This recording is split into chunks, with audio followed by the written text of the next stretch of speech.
All right, we are officially back. So, you guys are standing immediately outside Everina's tower. You have the orb in a small sable sack. If you recall, touching it is kind of a bad idea because it overwhelms your senses with visions of various and sundry potential futures, and it's sort of debilitating. This neighborhood is... Where you going? Thanks for the sub, Biddy. This neighborhood is not super friendly to non-humans, if you recall, and your disguises of jumpsuits and whatnot that you came in with are a little bit the worse for wear, and sort of not believable. So what do y'all want to do? We all have invisibility pots. Why don't we just chug those and run out? Well, we still got the cart, so why don't we just hop on the cart and get the fuck out? Why don't we chug the invisibility potions, hop in the cart, touch the talisman? I can hear myself. That's So a self-driving cart is going to be... Well, no, one of us who looks like the So other. I can disguise, I can disguise back as the guy I was on the ride. Gotcha. In. Yeah, your uniform doesn't have to be the If you worse want. for wear because you have your hat of disguise, which you can still use to clean yourself up. Yeah, so I'm gonna go ahead and redisguise myself as the guy that the guard talked to when we came in. And Got it. I'm gonna hop back on the cart, like Okay. Sort of just like let's get the fuck out. And everybody else is going to be invisible in the empty wagon? Well, because refresh my memory, we have to be touching that thing too. Oh, did she take it though? We don't have it. You no longer have the token. Yeah. Okay, She took the key to her house back. fair. Well, we're gonna know we're here, so. Yeah, might as well. We were just leaving. But but he also the guard also saw multiple people like coming in, so I think we just leave. Well, I guess we could just walk out and bluff it out. I mean, I'm fine either way, but let's just either go invisible and run out or just walk out. Okay. Let's go and I viz. gotta get the cart and horses out, so it's gonna do that. I'm not offering any judgment on any particular efficacy of either of the proposed solutions. I'm just curious what everybody's doing. Yeah. Well, while Baditas is retrieving the horse and cart, why don't we just make our way towards the main gate anyway? Or do we How sit how tight? far out are we from getting out of this area? I don't know, it's like a 10-minute walk. Oh, yeah, let's just leg it. Okay, so you guys just gather the cart and start heading towards the gate? Sure. Okay. Well, after like 2 minutes of walking, that same guard from earlier appears out of nowhere. He doesn't actually come right up to you. He just sort of parallels you and shadows you. He's keeping an eye on you and sort of, I wouldn't say escorting you out, but he's also not escorting you out. He's making sure that we're going there. Sort of seeing us out. Yes, he is quietly following you to ensure that you do not in any way, shape, or form deviate from making an exit from this neighborhood in the most expeditious possible route. Well, unless Martinique has the opportunity for sex, there won't be any deviancy whatsoever. He hasn't done anything. I'm not into the racists in general. Yeah, it's not okay. It's not really my gig, so nobody here is of interest to. So unless party. anybody has any plans of doing anything other than beating feet for the exit in the most direct possible way, you guys will get out just fine. Yeah, let's not be fancy here. So No. I would If you just want to stop and rob a house or like, something, there may be problems. But if you guys are if your plan is just let's get out of here, you want what the guard wants. He wants you gone, and you want to be gone. So no conflict there. Yes. Okay. Yeah, I'll give him the old like professional like head nod as He we scowls at leave. you because he still doesn't like you. But Good enough. We'll take it. Keeping up appearances. okay, so you guys are in the street then, out by the edge of the fancy walled-off gated community. You still have the orb. Now what? Oh my god! I didn't think we'd make So- it this far. So here's the $1 million question, right? Do we just go straight back to Zenobia with it? Do we So, if you're curious about what your specific jobs are, technically you're supposed to give it to Bernice. Yes. Your contract is actually with the Thieves Guild to return the orb to, specifically, I think, you got to return it to the Thieves Guild. And that's going to be, take it and give it to Bernice is what's like your most likely source. Zenobia sent us to the Thieves Guild, who then gave us the job. Correct. Yeah. And Bernice's, where's the thing? I'm noticing a distinct lack of thing on my desk. There is, Bring if me you the remember, thing. Bernice was sort of eager to get it back, but also you're not under any specific time frame for delivery. So if you guys want to do anything else before you go drop it off, you could go straight there. Up to you. I don't know. You guys are pretty scuffed up and banged up. If you wanted to go lick your wounds, taking a night off for a little drinking or something, probably wouldn't be totally out of order. We also No, this made- thing's going to be a monkey paw on it, so I think we should get it off our hands as quickly as Well, possible. we also made agreements with what's their faces to Yes, the Marina colonel. and Manalia. The colonel does make a valid point. You did promise. Well, you have a contract with Manalia that you're Yeah. supposed to help her get her divorce, and you just made an agreement with Eve Arena that you would help her find her soul trap. Yeah, so we have one contract, one handshake agreement, and that requires the orb before we return it back to Bernice, because Bernice doesn't give a shit about what we promised other people. So Well, I mean, you don't know. She might be willing to help you, but also she might not. She is a thief. Yeah. Might be willing to, we might be able to buy or trade. we also some don't know how to information. use it, so that's a We problem. would need I to think find we- someone that Promises we can made. use it. The only person that touched it so far was Barditas, correct? Yeah, maybe. No. I can use it. I think didn't Martinique touch it? I don't recall. Who all has Saw touched many- the orb? Oh, I did, and You it did, fucked me yeah. up. You saw many different type. Every Was it single time only Martinique that touched the orb? I think so. Okay. I'll give it a gander. Okay. Should we go somewhere more private before we start Yeah. fucking with this orb? Yeah. Fair. That's fair. If I'm gonna be tripping balls, I'm That feels like a really good idea. Okay. Not be just like Colonel out on the Colonel street just with this- prevented a complication, so that's good. Yep. Let's not go. Yeah, let's Yeah. let's go somewhere not in the middle of the Great street in point. front of You the know, racist I never neighborhood. thought Martinique would be the wise, well thought through idea person, but I absolutely agree with that. We have this Hang on. super powerful artifact. Ooh, let's play with it in the road. I'm just very I'm very concrete with my imagination. So when Pete says you're standing outside the gate of the Zenobia neighborhood, that's where my brain is until further notice. So. Yep. So do you guys want to like head back to That's your good. inn and maybe mess with it, or what's the deal? How do you want to handle that? I feel like the inn, and we can rest up and Yeah, I don't have a better idea than the inn. So and lick our wounds, heal up a little bit. But we are not letting it out of our sight. Okay. Well, I'm Yeah. gonna change the environment very slightly then. So let's do this.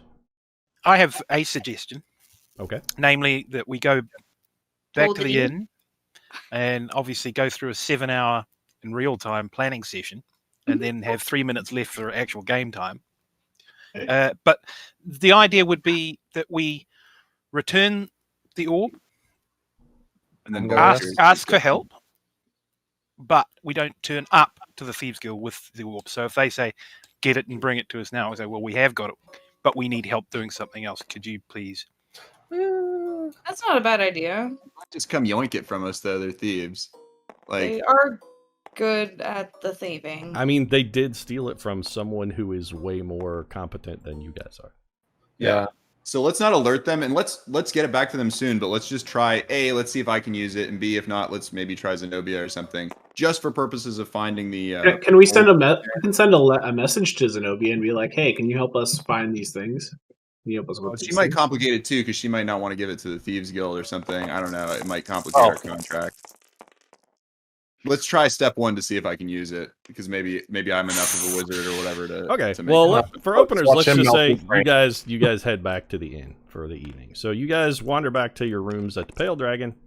And what's set up precautions? What all you guys doing now that you're back at the inn for the Pale Dragon? So you go back to the Pale Dragon. You got your rooms, or they're holding your rooms for you. You guys haven't checked out yet, so you've still got space, etc., etc. So Oh, just they'll bring you food, whatnot. You're welcome to rest or sleep, do whatever you want. Well, I'll perform my healing duties, Okay. the ritual or whatever it is, so that everyone's at least returned to full health. Yeah, it was a little banged up. Okay, so you can use like your the- channel divinity. Use a channel divinity, and anybody who's under half hit points. Who all's under half? Do you guys remember? me. Not me. over half, but I am wounded. You can also just take a am- long rest if you guys want to. Yeah. So. Yeah. Yeah, I we're feel gonna like get a we long can rest. Also, maybe we have a very powerful artifact, and we don't know who's like keeping tabs on us. Maybe we should keep watches. I can. Okay. You can do that while during a long rest. You can like cycle a shift. That's no big deal. I can set up a tiny hut in the room. Yeah, does someone have the alarm spell or something too? That's another. Yeah, tiny hut's a good idea as well. Your room isn't quite big enough for a tiny hut, but you could probably go throw a tiny hut in the stables if you wanted to. Sure. I mean, no one Tiny can hut get a in. 10-foot Oh. radius, I think. It's kind of 10-foot sphere or something. Is it a 10? I thought it was a 10-foot radius. Let's look, because I don't remember the dimensions. It may fit in the room. Let me check. Are tiny huts safer than 10-foot the radius. room? It's okay. So yeah, that's a little bigger than your room then, because that's 20 feet across in a sphere. No, Your room's no. not So quite that big. No Does one that can get count in the as- tiny hut. That's why I suggested it. Yep, tiny hut is Wouldn't get extra in, dimensional okay. space, and if you're like Yeah, slicing so we and don't put control, the orb in there, whatever we do. who comes in and out. It's as far as secure places to rest and sleep, tiny hut is pretty darn uncrackable. Like it's not entirely uncrackable, but it's pretty good. Yeah, let's use tiny hut for our little escapade here. It's great. Yeah, but we can't put couldn't put the orb inside a bag of holding because it's a dimensional space, and we can't Yeah, put it you into just tiny hut. That is Tink making an excellent remembrance. You were specifically enjoying Well- taking the sphere into an extra dimensional space. Yeah, because I love the fact that you weren't reminding us. We were just about to blow up the entire fucking city. I mean, it probably wouldn't. Well, I mean, it would have been bad. Yeah, it would have done bad stuff. You are a creature of evil. So is tiny hut an extra dimensional space, so you can't take the orb in there or something? Yes, Leoman's secret chest I and didn't know Leoman's that. tiny hut I both see. make extra dimensional space. Okay, so we really It shouldn't use doesn't that. mention then, that right? specifically in the spell. Let me We can read still real quick. use it to sleep in, but it doesn't says, protect. Oh no, Uh, never mind. You're right, because Lexi, I'm actually thinking of Leoman's tiny chest, not tiny hut. Let me look at tiny hut. You may be able to put the spear in a tiny hut. Hold on, let me read it. It says it makes a dome of force. Oh yeah, okay. So yes, never mind. Tiny hut is okay. Don't put it in Leoman's secret chest or like use a rope trick or anything like that. Excellent Leoman's point secret of chest is the one I'm thinking of that makes extra dimensional space. Let's hut it then. That sounds excellent good. point of order, Soul Setter. Excellent. Okay, so you guys are gonna pitch a Leoman's tiny hut out in the stable. I guess yeah, we'll ask. And All right. see Well, if one of there's- the innkeeper's like, you can sleep in a stable if you want, but I'm still charging you for the room. So That's totally fine. fair. I mean, okay. I'm gonna be trying to perform for my room and board as is sort of tradition. That's fine. They don't care. How about we not booby trap, but mark the doors with talcum powder, or put a hair in the around the Native lock or something like that, stable. just so that we know. No, but so if we when we come back to our room in the morning, we'll be able to tell if anyone's. So what? oh, go on Yeah, then. I see. What Tink is suggesting is, how about we set some manner of devices and trickery in our room, so we'll know if anybody's been in there while we were gone. That's a great idea. So you could use like the alarm spell, or just some strain, Yeah, or just put a have hair in the alarm. door, whatever. That'd be better. What methods are we employing then, and who's doing it?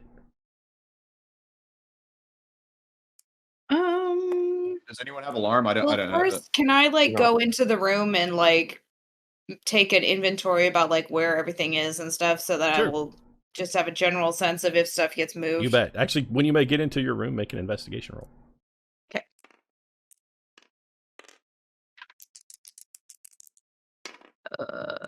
Plus investigation is only a 9. Don't you have advantage on that because you're insightful? Isn't it? I don't remember if it's investigation that applies to it. It might only be insight. I think Let- it's just insight. Let me check real quick because you get a bunch of perception-based bonuses for being an insightful fighter, but I don't remember specifically. Let me get Xanatar's real quick and look. Yeah, I don't have the Xanathas book, so I That's fine. haven't been able to check it out.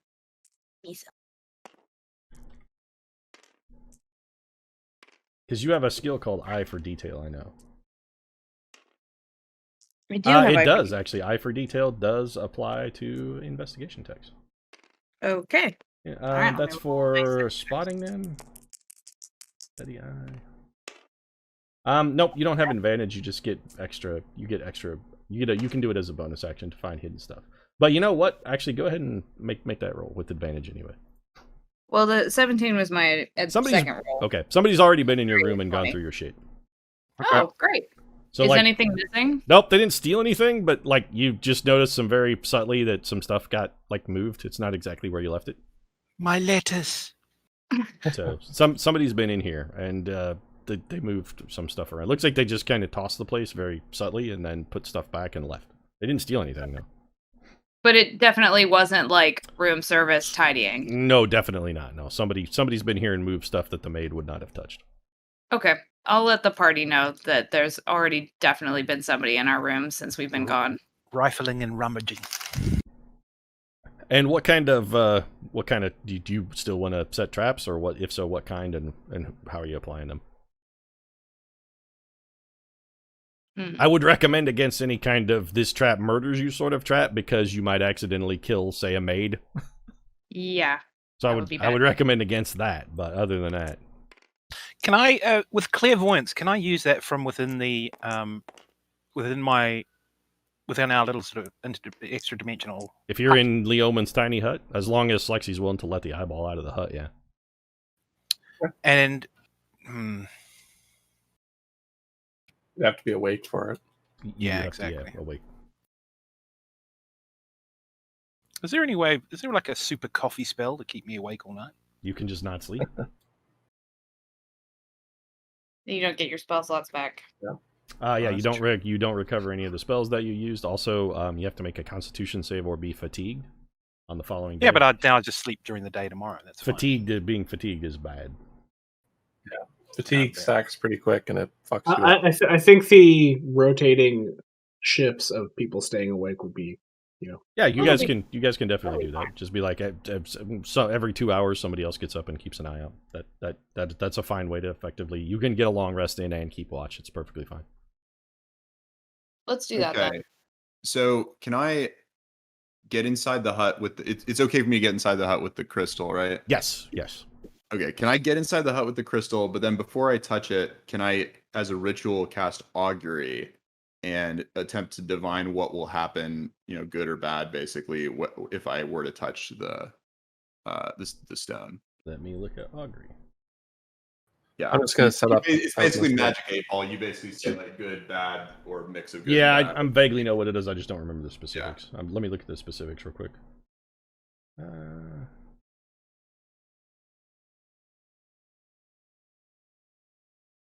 So it just gives you kind of a generalized. Okay, yeah, you can totally do that.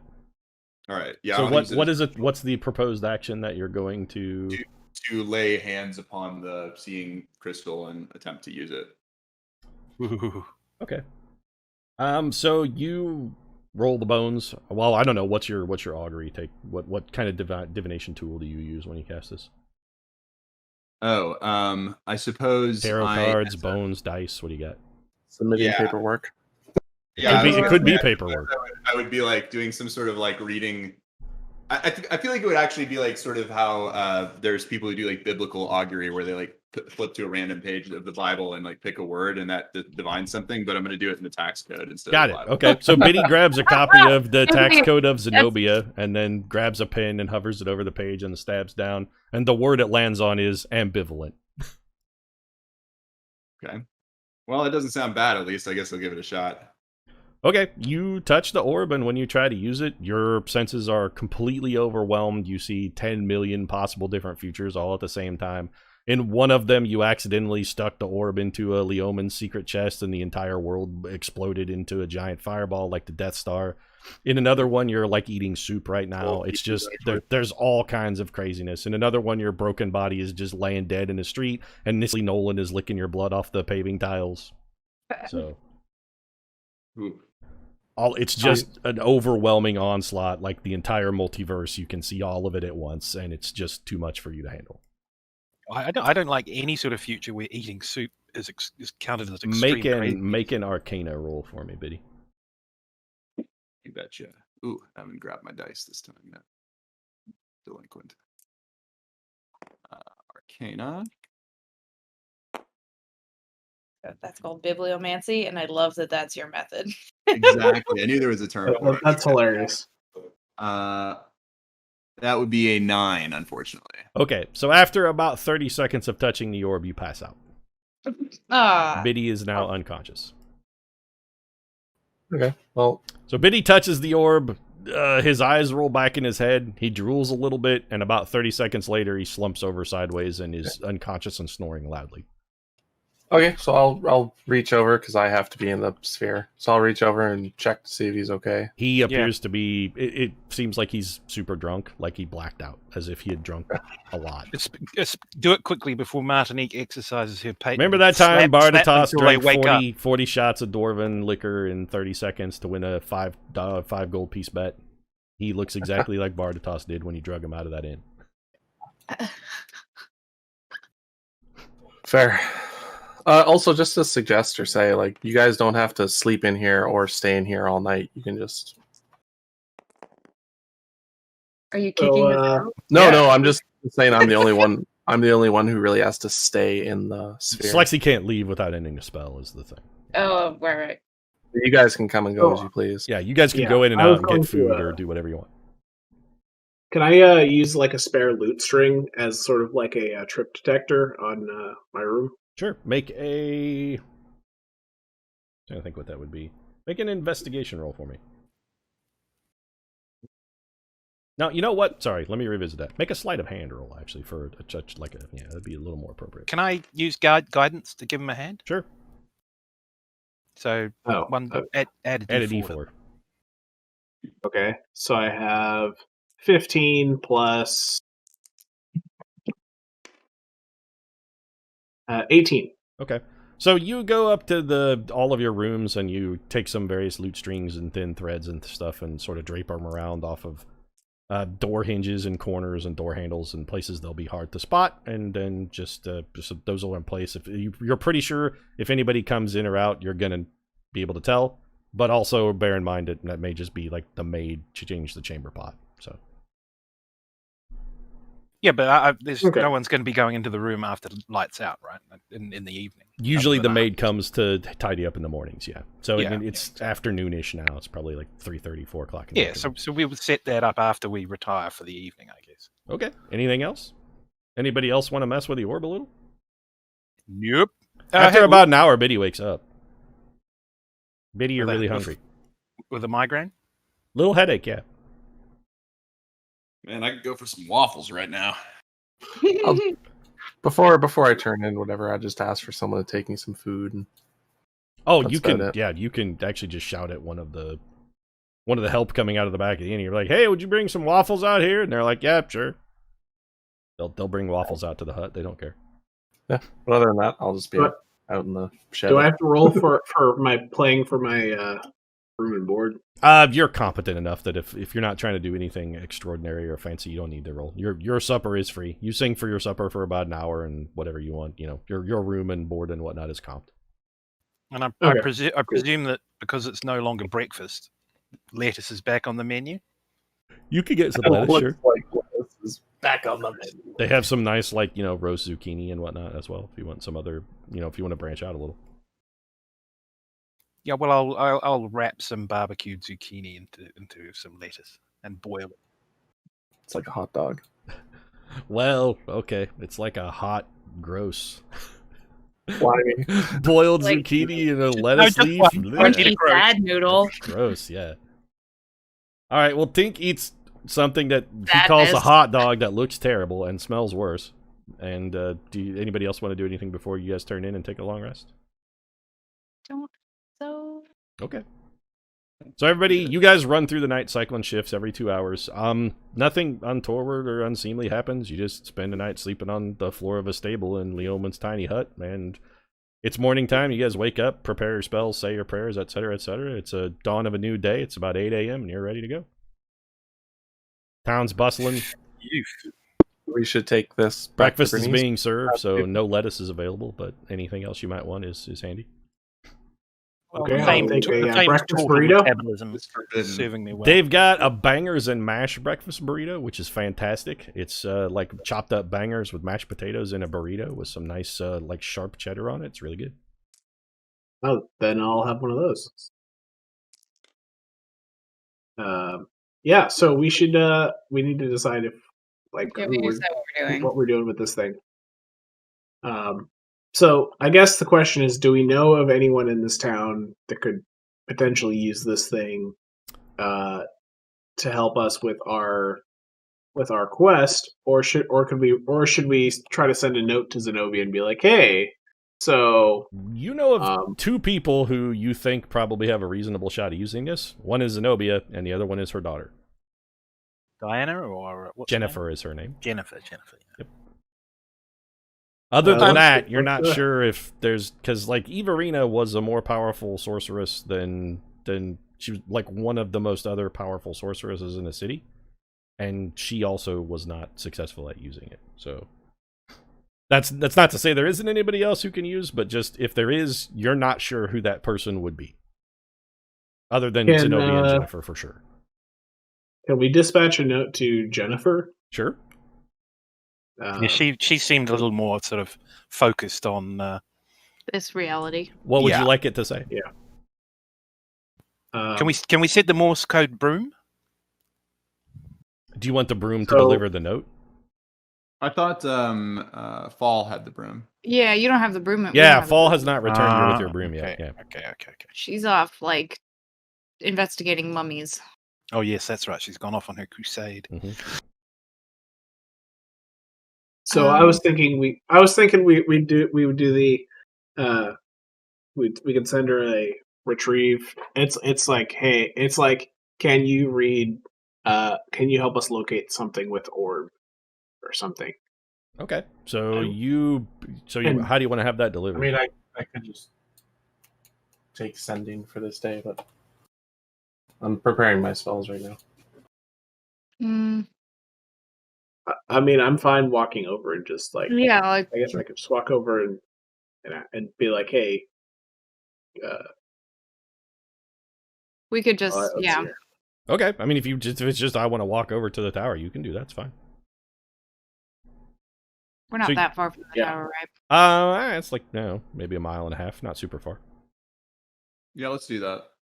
Okay, so you guys walk Right. over to the tower with a note that says, "Hey, can you help?" Well, what does the note specifically say? It's like, "Can you help us do what is it?" I mean, it's a letter. So what are you asking her for? She'll probably want something more specific than we have a question. Yeah, I was going to say we've picked up some side work that could require where we need your assistance with locating items with the orb. I would sort of say Less than that will muscles. guarantee the return of the orb. Yeah. Because that will definitely get her attention. Got it. I mean, Okay, so you write a note with that effect and wander over to the tower. That sounds somewhat threatening. I mean, Well, I know. We weren't sort of saying or else. There's on the tower there is like a little brass slot for correspondence, but you could also ring the bell or knock or whatever. it might be easier to just like ring the bell and ask. Can we just make like the letter out of sort of like cut up like newspapers? And magazines and stuff, like, just- If you want to do that, you absolutely can, Biddy. Yeah, if you want to make a kidnapper note out of it, you can certainly do that. I have a feeling I that feel like if that's sending the wrong message. right there. Yeah. then definitely put or else after Implying that. a certain tone. Yeah. No, but the problem is, if we go in there ourselves, their insight and being able to tell if we're lying or we're basically anything like that will be through the roof. So it won't matter what story we tell; they will know. Well, I mean, they already know. Yeah. Yeah, but they can't be certain. So what's the plan here? You guys just gonna drop that note in a slot? Do you want to like ring the bell, or you're just kind of loitering outside Zenobia's tower at the moment? Why don't we just go in? I'm gonna ring the bell. I think Okay. that's the You ring the bell, and a servant appears, and he's like, "Oh, it's you. You're not supposed to be here. Go away." Huh? The mistress we has should said check that if with you guys Perfidious. showed up, that I should tell you to go away. So go away. I'm done. Bye. And then he shuts the door. Nice. okay. Fucking. And maybe we're stuck, and we should go unload the thing with. Maybe we should Bernie. unload the thing. Well, Yeah. I want to do our due diligence to try and fulfill our contract and to. Can I Do it. augury what will happen if we bring the crystal to Bernice right now? Sure. You want to take 10 minutes? Where do you want to? Do you just want to like step out into an alley and do a little bibliography? Through your. Yeah, do a little Capture bibliomancy. Exactly. Is that cool with everybody? Yeah, go for it. Yeah, of course. Okay. So you guys Can form I like a cast little. guidance? This is a spell. It doesn't really need guidance. Not a skill check Okay. of any variety. So you step into an alley and you guys do the somebody's peeing screen where you kind of shield Biddy from view of the street. And Biddy whips out his book and begins hovering his hand over it and flips around and stabs down, and his finger lands on the word. Let me think for a second. What's a good word for this? So specifically, actually, before we do this, specifically, what are you asking for your augury, Biddy? Because I need to know directly what the question is. That we go immediately to Bernice and give her the seeing stone. Your finger lands on the word chaos. I was hoping it was going to be fornicate. Not a lot of that in the tax code, but you know. Chaos in the tax Fornication code? tax of some kind, I guess. It is on this page, yeah. Seems Okay. bad. Chaos. That doesn't sound great. It doesn't sound great. Well, need to- chaos. Now again, if you take a look at that spell, and I've adapted what it's doing a little bit, but like there are specific indicators for good results, specific indicators for bad results, and then there are sort of mixed blessings, kind of. And from your experience, Biddy, chaos is not a bad result. It's more of a uncertain kind of thing. yeah. It's not a positive response. It's not a negative response. It's more of a unpredictable sort of, little column A, little column B kind of result. Why don't we hire a fucking pigeon to send a letter to Jennifer? I mean, you're at her house, and she just specifically. Yeah, told you to go away. but we got turned away at the door, so. Okay, you can hire a note if you want to. That'll work. Do you Yeah, want to? How do you let's want hire a to? Well, note. you can just slip a note in the door slot if you like. Yeah. Yeah, I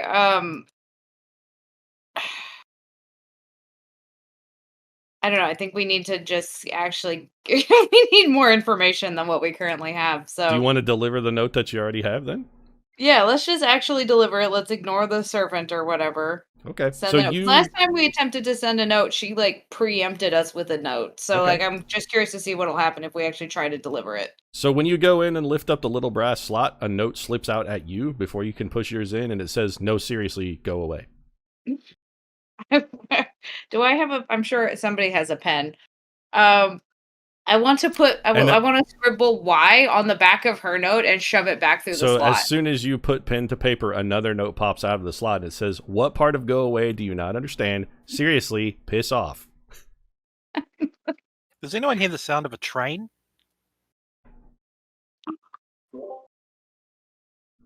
Biddy's making railroad plot jokes.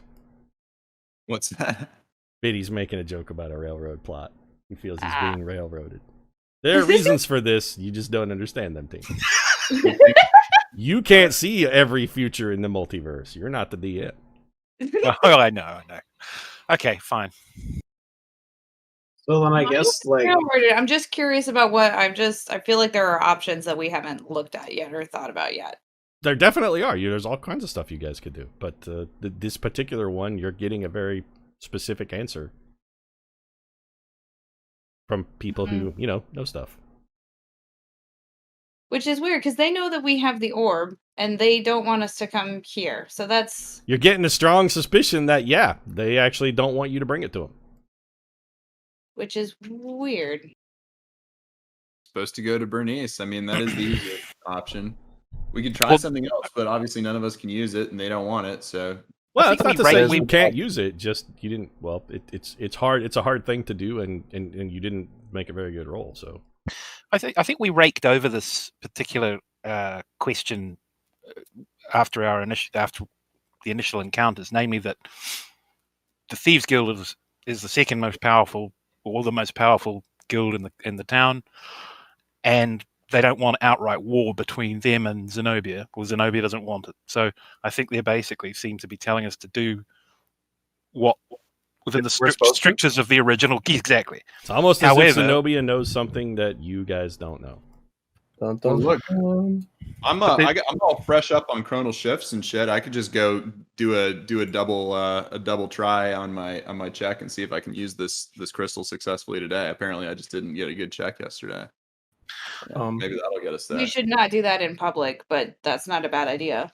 Oh, well, always reminding me not to whip it out in public. Fair enough. I'm just here for you. Don't. Well, I mean, not always. I mean, if we can sit down and have a talk about how we would rate our various... So while you guys are standing around contracts. kind of trying to figure out what to do, Fowl flies up on the broom and it lands next to you, hops off the broom. She's like, "Hey, thanks, that was cool." And she tosses you the broom, Biddy. She's like, "Thanks for loaning me a ride."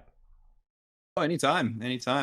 So how'd things work out with your plan there? Go okay? Oh, looks like it. I see you got the thing. Wow, you guys should not be walking around the streets with that. That's a real bad idea. Yeah. You can give it to her. How'd your day go? And she comes over to Slexy and pats his hand. I'll take her hand. Give her a peck on the cheek. The mummy thing went really good. Look at this, and she's like all covered in mummy dirt. No, but did Who she? who Was she summoning the considerate mummy? enough to have the broom detailed before she returned it? She did not, but it is full of That's gas. fine. She's brushing at her robe too, and you see like little patches of like ratted linen and whatnot. You can tell she's been smashing mummies all night. So She uh, looks- skeleton hand falls off. but she looks like she's in a really good mood. Like she smashing mummies was hella fun. She had a good time. Marty wants to ask her. So, did you figure out who was summoning the mummies? Oh, don't worry, I took care of that. Well, I mean, clearly you did by the evidence. Just Well, I mean, there's some things you just don't talk about in polite company. Also, maybe mind your own business a little. What a gal does curious, with her own you time know. is not necessarily. just making friendly conversation, you know. Well, That's fair. do I ask you about your work? I mean, you can. I can, but do I? No, exactly. You wouldn't have known about the mummies if it wasn't for us. I mean, come on. Well, it's good that you guys are in good shape. Is there anything I can help you with? Otherwise, if you don't need any, if there's nothing, I mean, you did work kind enough to loan me your broom. If there's anything I can help you out with, and again, you guys should really not be walking around with that. That's a bad idea. What- But if I'm you trying guys to- don't need anything, where I'm gonna should go we- get a shower because I got mummy rot all over me. Where would you suggest we take this thing and get out of the streets? I have take no it idea. where we're If supposed to it take were it. mine, I would take it to Dragonmyrth and throw it in Dragonmyrth's vault so nobody could ever have it again. But that's not my decision to make. That's what I'd do with it. You you wouldn't happen to want to give it a spin, would you? Absolutely No. not. No way in hell am I touching that thing. My suggestion is we take it back where it needs to go. If you have somebody who wants it or a place where you should take it, that seems like a really good idea. Like you should try and get rid of it as quickly as possible. If you get a safe way to dispose of it, I recommend doing that. Tiberius is twisting Anyway. his knuckles, getting ready for a second try. I'm gonna Let's, uh, go let's, because again, I got Out mummy here. dirt all over me. But if you want to come find me later, and she gives Lex a little peck on the cheek, she's like, "You know where I'll be," and then she walks off towards the temple. Okay. Well, Well, Gotcha. why don't we repair back to the I'll stable? be a little. I'm just a little red. Slexy is he's abashed. He looks a Marty's little- gonna come over and give you like a little punch on the arm, like, good job, bud. If a furbolg could blush. Yeah. Unlike the punches you were delivering last session, which were basically trying to knock everyone out every time they were So falling these are asleep. friendly ones. They're just a little hey. Everybody make a perception check for me. Been staying outside the tower for a while. Yeah, we should. Oh, go. I know. This is why I keep saying we need to leave because we keep Oh, getting in trouble when we have that's- these conversations in public. I rolled a 5. Your passive or what you roll, whichever is higher. Yeah. 17 plus 8 is a high number. I got a 13. 19. Colonel In got a total. 25. You got a I 19. got 25. Anybody but the Colonel beat a 20? 15. Just the Colonel? Apparently. Okay. Colonel Sherbet, you notice an urchin who is sort of... I mean, he's over by a nearby cart. There's like a little food stall that's selling egg rolls. And he is loitering near that food cart, but he's been chewing on the same egg roll for like 15 minutes. And it's only about a third of the way gone. He seems not... Well, he seems fishy. Like, there's something that kid is not... He's watching you, basically. Like, that kid's Okay. been watching us and not eating an egg roll very suspiciously for like 10 minutes now. I'm gonna say to the party, it's time to get out of the street, guys. We're being Yep. watched. Yeah. Let's head to the sewer where we got to Bernice, because I don't think that we're gonna come up with anything. Let's throw up a tiny hut in the sewer though, because I want to give one more try at this crystal before we do. Let's just get out of the street. So We're I think I walking. can manage. I think I can make it. Okay. So you guys are Alright. headed into the sewers? Apparently. Where the Thieves Guild are. Okay, make an investigation roll to see if you can figure out a way back into the parts of the sewers that aren't filled with sewage. It's a good idea. Probably you All want right, to pick, sir. like you guys are doing this as a team, so whoever is going to make the investigation, just do one roll and have advantage and the various guidances and whatnot as appropriate. +4. Anybody beat that? before I have +4. Okay. before so- we leave, I want to wander over to that urchin with The second like, you start walking in his direction, he tosses his egg roll into a ditch and runs off. Oh, that's Which a way waste does of he food. run? Away from you. He's running directly away from you into a crowd towards the Grand Bazaar. Towards the bazaar. He made no secret of the fact that he knew his cover was blown and he's legging it. You can chase him if you want to. He's a kid. You'll probably catch him. Yeah, I'll probably catch him, but It'll give me a chance to cast Toll the Dead. no, not on the children. God I'm gonna damn it. murder an urchin. Well, I could give him a free dental examination. Hey, see that homeless kid? Yeah, I'm gonna kill him. Inhumane. You've seen the Marathon Man, haven't you? That Isn't homeless safe. kid is staring at me. I'm pretty sure I should kill him. That's a suspicious looking kid. Info. I think I am gonna run after him actually. Oh Okay. no. So let's do some chasing then. So give me a athletics check, Colonel. I'm not great at that. Do I have time to hit her with a haste? I mean, Takes off. yes, probably. Wait. What's the range on haste? Isn't it That's touch? a waste of haste. Also, I think it's touch. If it's touch, the Colonel's too far away for you to touch her. It's 30 feet, but I think it's probably not a good idea. Actually, it doesn't matter that much for your movement. So speed. how are you chasing and using your action to dash? Because you notice that this kid, Colonel, also is he's real fast for a kid and slippery. He is Okay, he is also probably. doing the same thing that you are doing in that He's he got has at least one thief level. exactly. You can tell this kid he's been trained. So I got a 17 total. All right. Well, you are you haven't caught him yet, but you're gaining ground. You're about 10 feet behind him. But you're coming up on like a more crowded part. He's getting out to the edge of the bazaar, and there's starting to be some people in the streets. So you're catching some looks chasing a kid through the streets. That's fine. I just want to keep an eye out and make sure I'm not gonna run into an ambush or something. Okay, make another athletics roll for me if you want to keep chasing him. I don't care if people stare. I just don't want to. I mean, if I get ambushed, whatever. But 4. You still caught him. So you run. You're up behind him and you grab him by the collar. Many right, people are staring now. They're like, "Hey, what's going on?" You're getting so you hear. They're not talking to you directly, but like you hear some mutterings in the crowd about, "Hey, what's going on?" I'm gonna wave at him and be like, "My nephew ran away from home again. Sorry, guys. Don't mind. Family business." The kid screams, "It's a kidnapping! Help! Help! She's kidnapping me! Child trafficking! Child trafficking! I'm gonna Save lean me!" down and whisper to the kid, like, "Look, you could make a lot of money right now if you just He keep." your continues yacht to down, right? I don't scream, wanna hurt "Save me! No, help! She's trying to traffic me!" And now people are starting to come your way. I'm gonna, I mean, pickpockets aren't. She's that touching my rare in this poozle! city. Help! Okay, hold on, let me think. Can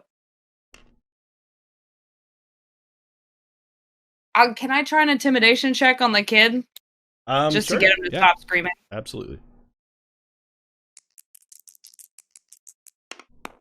Oh fuck, that was a 3. I'm not So very you're like, scared. "Shut up, kid, or I'm gonna break your neck." He's like, "Yeah, right. You're going."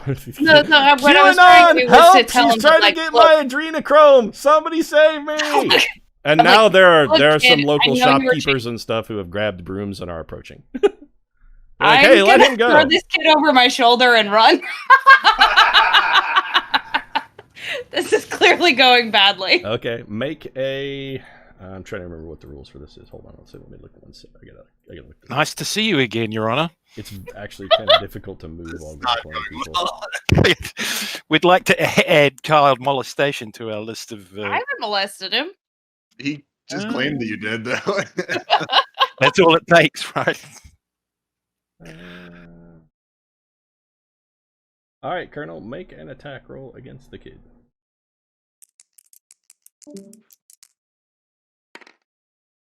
3. God damn it. All right, so you try and pick him up and throw him over your shoulder, and he wiggles the flea and does a backflip and starts sprinting into the crowd. And now there are people who have stepped between you and the kid.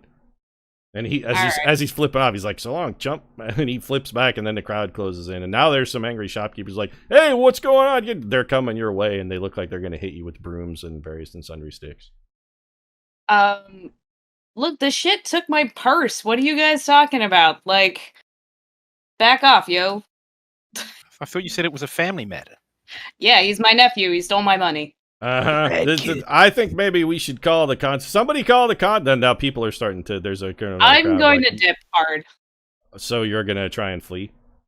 Yeah. Okay. Disengage. Make another athletics check for me. Nobody's grabbed me, have they? Not yet. Why are my rolls so bad? All right, well, you're 3. starting to go through, and now some people in the crowd are like, "Hey, wait, stop them! We gotta have somebody take get a handle on this." They're gonna try and a man from the crowd tries to grab you but misses. So Can I continue to dip? yeah, but you're gonna be much better than the average crowd person. So he comes in, you're like, "Hey, watch it, pal!" And when he comes in, you like definitely sidestep him and you trip that guy and push him to the ground. And the crowd seems less interested after you like sort of hurt somebody a little bit, and they're willing to let you go, but they're definitely calling the cops. That's Like fine. there are people shouting for the guards right now. I'm gonna leave before they get there. That's my new plan. So what have the rest of you been doing while the colonel was kidnapping an urchin? Just waiting I for the was sun. gonna look. Just I kind of was gonna watching look the back events. for where the. No, I mean I was gonna look for the way back down into the sewers. I rolled the investigation. Okay, so you guys, while Colonel's been chasing and molesting an urchin, you guys have been looking for the interest. Go ahead and make your roll, Bard. Oh, okay, I'll re-roll it. Oh, wait, or just tell me what you got if you already rolled. That's fine. I had a 20 with my bonus. Okay, so you look around for a little bit, and you don't find it on the first hole, but the second one you look in, you're like, this is it. Yeah, this is the way to go. But the Colonel, when you get back to the tower, these guys are gone. I mean, I knew where they were going, though, right? Because they were talking about it before I left. Well, they were talking about looking for an entrance into the Thieves Guild, but I'm not super sure. I'll stay above ground and wait for the colonel to come back. Okay, so after a couple minutes looking around, you catch a sight of Biddy. He's like, "Hey, over here, dingus!" And then he motions you over, and everybody else is crawling down a sewer pipe. Are there any like Closely followed authorities? by an angry mob. Is there anybody following me? Not that you can tell. No, it doesn't look like it. They All right, let's called hop for the in. cops, but you're really fast, so you're going to be much quicker than the average policeman who's got to brush the donut crumbs off his chest before he can chase you. Okay, let's hop in the sewer then. Okay, you guys hop into her sewer grate and pull the grate down over the top of you, and you are now inside one of the tunnels that you're pretty sure leads to the Thieves Guild. Do you want to just go straight to the Thieves Guild then, or? No, I want to grab our party and suggest that I'm ready to give this another shot with the seeing stone. I think I might be able to get something for us. That way we before the chaos is unleashed, we might be able to find out where the soul snare is located. Okay, so That's- when we need this you anyway, right? okay, are you gonna Pass out. Do you want to make another Leoman's tiny hut then for protection while Biddy does this? We have room? Slexy? Yeah, probably. This part of the tunnel is relatively big. I Do you want also me want to? to tell. I also want to tell the party of like that was definitely a thief that was hired to watch us. Maybe it was from the guild, but maybe not. Here's what I think we should do. Yeah, I'm sure it was. Bardatas, you know from experience when the colonel says he may not have been from the guild. Any thief that's working in this city, they work for the Thieves Guild. Like the Thieves Guild is not tolerant of competition. They don't tolerate rogue actors. Yeah, they're either working for the guild or they're trying to get the guild's attention so they can join.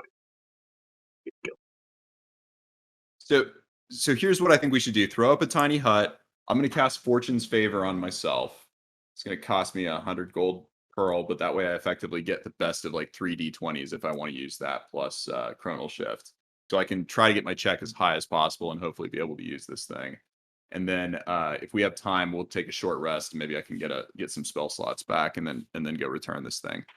Okay. Does this tiny hut block the this walkway that we're in? It can if Slexy chooses. Yep. You also have tiny huts on your list too. So Is it? yeah, you're clear. Oh, Yeah, not it's a on my cleric spell. regular. Yeah, not on my regular. Yeah. For me, it's a spell I always know. I can't unlearn it. Okay, So so like that. Slexy whips up a hut. You guys all pile in. Slexy, I'm assuming hut is it translucent or is it opaque? It can be translucent or opaque. It's up to me. I'm going to make it opaque, I guess. Okay, so I was just curious which way you were going to set it. All right, so you guys go inside the hut, climb in. Yeah, Biddy. we can see out, but no one can see in. Right. Okay. So I'm inside. I'm going to touch the stone and And before this happens, I would like to say that I think this is not the greatest idea, but I'm just going along with the group. So Slexy's like, okay, guys, let's do this. By the way, I'm going to tell you I told you so when this fails, so good luck. Sounds good. That's a subtle soul setter. I'm gonna say I told you so when you guys didn't listen after I told you so. Always telling us not to meddle with the Eldritch horrors. Just don't be upset when I say I told you so, because I did. You don't get a complaint. Okay. All right, so I'm gonna touch the thing, and whenever what setup are you gonna do here? Oh, sorry. What setup are you doing here? You're casting some spells. What are you casting? Oh, yeah, I already cast Fortune's Favor on myself, and I'm gonna use the Fortune's Favor to get a essentially advantage. I get to roll 2 d20s on this check, and take the. Do you want to have a blessing as well? Because Tink could guide you. Yeah, guidance or blessing? Guidance. Yeah, guidance me, and then I also have a Chronal Shift I can throw on if none of those d20s are good enough either. Well, we'll see. Okay, so what are you thinking about when you touch the orb? I am thinking about the location of sorry, it's Everina? Evanica, is that her name? Everina? Evanica Soul. Is it the soul? Oh yeah, Everina, exactly. We have the Okay, contract. so right? you're thinking about where is Everina's soul gem? Okay, go ahead and make Arcana roll for me. What's the term? Soul what? A soul trap. Soul trap, exactly. Okay. She specifically said it's a gem, so it's a gem of souls. All right. So between the 2 d20s, one was a 7, one was a 12. So what's and your I can total roll- with Arcana? And you Sorry? get a D4 as well. Roll a D4. Yeah, I and I can also Chronal Shift one here. So yeah, so in Arcana you said. Correct. So of those, that's 20. Or I'm sorry, 21. Okay. Do you want to go for a higher result? I think Chronal Shift I get to find out if it fails before let me see. I think you have to take the result of the second roll. See, oh no, I don't get to know. Yeah, I don't get to know. You don't know the outcome, whether you can shift it before you know the outcome, but you're obligated to take the I results don't of the think I'm second roll. consistently going to get better, and 21's pretty high. If that doesn't do it, then Okay. I guess we'll. So you sit down and you think about the soul trap, and you get like 50 possible images of where the soul trap could be. You're not completely overwhelmed by it, but there are just so many possible locations for it. Like in one of your visions, it's sitting inside of a safe, and another one it's in Donaldo's pocket. In another one, it's on somebody's necklace. It's on a necklace hanging around the neck of another Zenobian lady that you've never seen before. On another one, it's in a saddlebag bouncing around. There's just there are about 50 different concrete, discrete images you see of the gem. But this time you don't pass out. You get a bunch of different options, but it's a bunch. And none of those visions, because each one is like a little visual vignette. You see a couple seconds of like a possible future, but in none of those do you ever see the soul trap in your possession. Like there's not any of those futures where you or anybody in the group is holding it. The one with the gem around the neck of the Zenobian lady that you don't recognize, that one seems especially strong for some reason. But other than that, there's no other way for you to narrow it down. But that one particular one really kind of caught your eye. Nice. Okay, well, You look up the divorce papers or whatever. Yeah. Oh, is it the divorce papers we need to find? I thought it was this. I guess do we need this for both of them? You don't need to find divorce papers. It's just your agreement with Manalia was that you would help her secure a divorce. There's no papers that are hidden or anything with that. She was going to use the gem to try and divine, or the orb rather, to try and divine a way that she could get a divorce. She wasn't like looking for a particular set of divorce papers. It's just she was trying to find something she could use for leverage that would make Donaldo sign divorce papers and give her a divorce. So for her, there's nothing specific you have to do or retrieve. She just wants you to make sure she can get it. She just wants to get a divorce is all. Yeah, I don't know. I mean, I feel like we shouldn't hold on to this for too much longer. It's gonna be too much of a liability if we try to like keep trying this over and over again. Yeah, I could obviously get better if I tried more, but it seems like too much of a liability. We should probably just return to Bernice. It's too dangerous. Okay. So this is you guys have been sitting here for about an hour actually in the tunnel. Biddy, what you thought what felt like, I mean, for you this felt like just a couple seconds, but you guys have been watching Biddy with his eyes rolled back in his head holding onto this orb for about an hour. And right towards the end of that, Biddy, you kind of come to just as you come out of your trance. You see the kid that was following the colonel walking up. He's walking down the tunnel towards you guys. Hey, nephew, how's it going?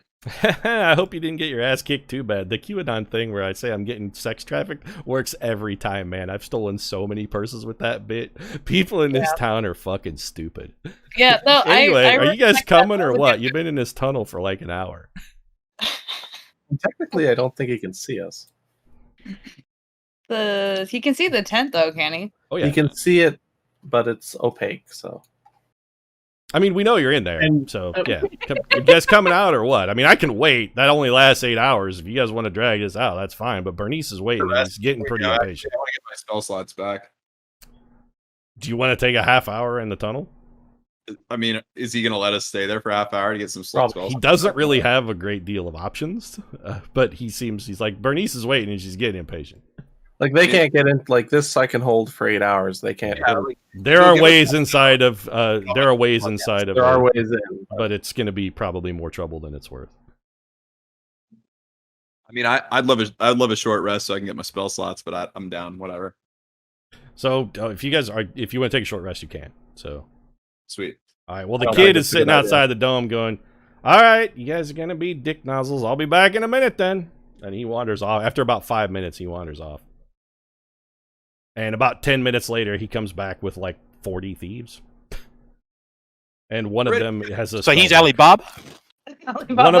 One of them, yes, he's Alibaba. No, he comes back with a whole cadre of thieves, and one of them in the front is wearing a robe and has a spell book. And she's like flipping through pages.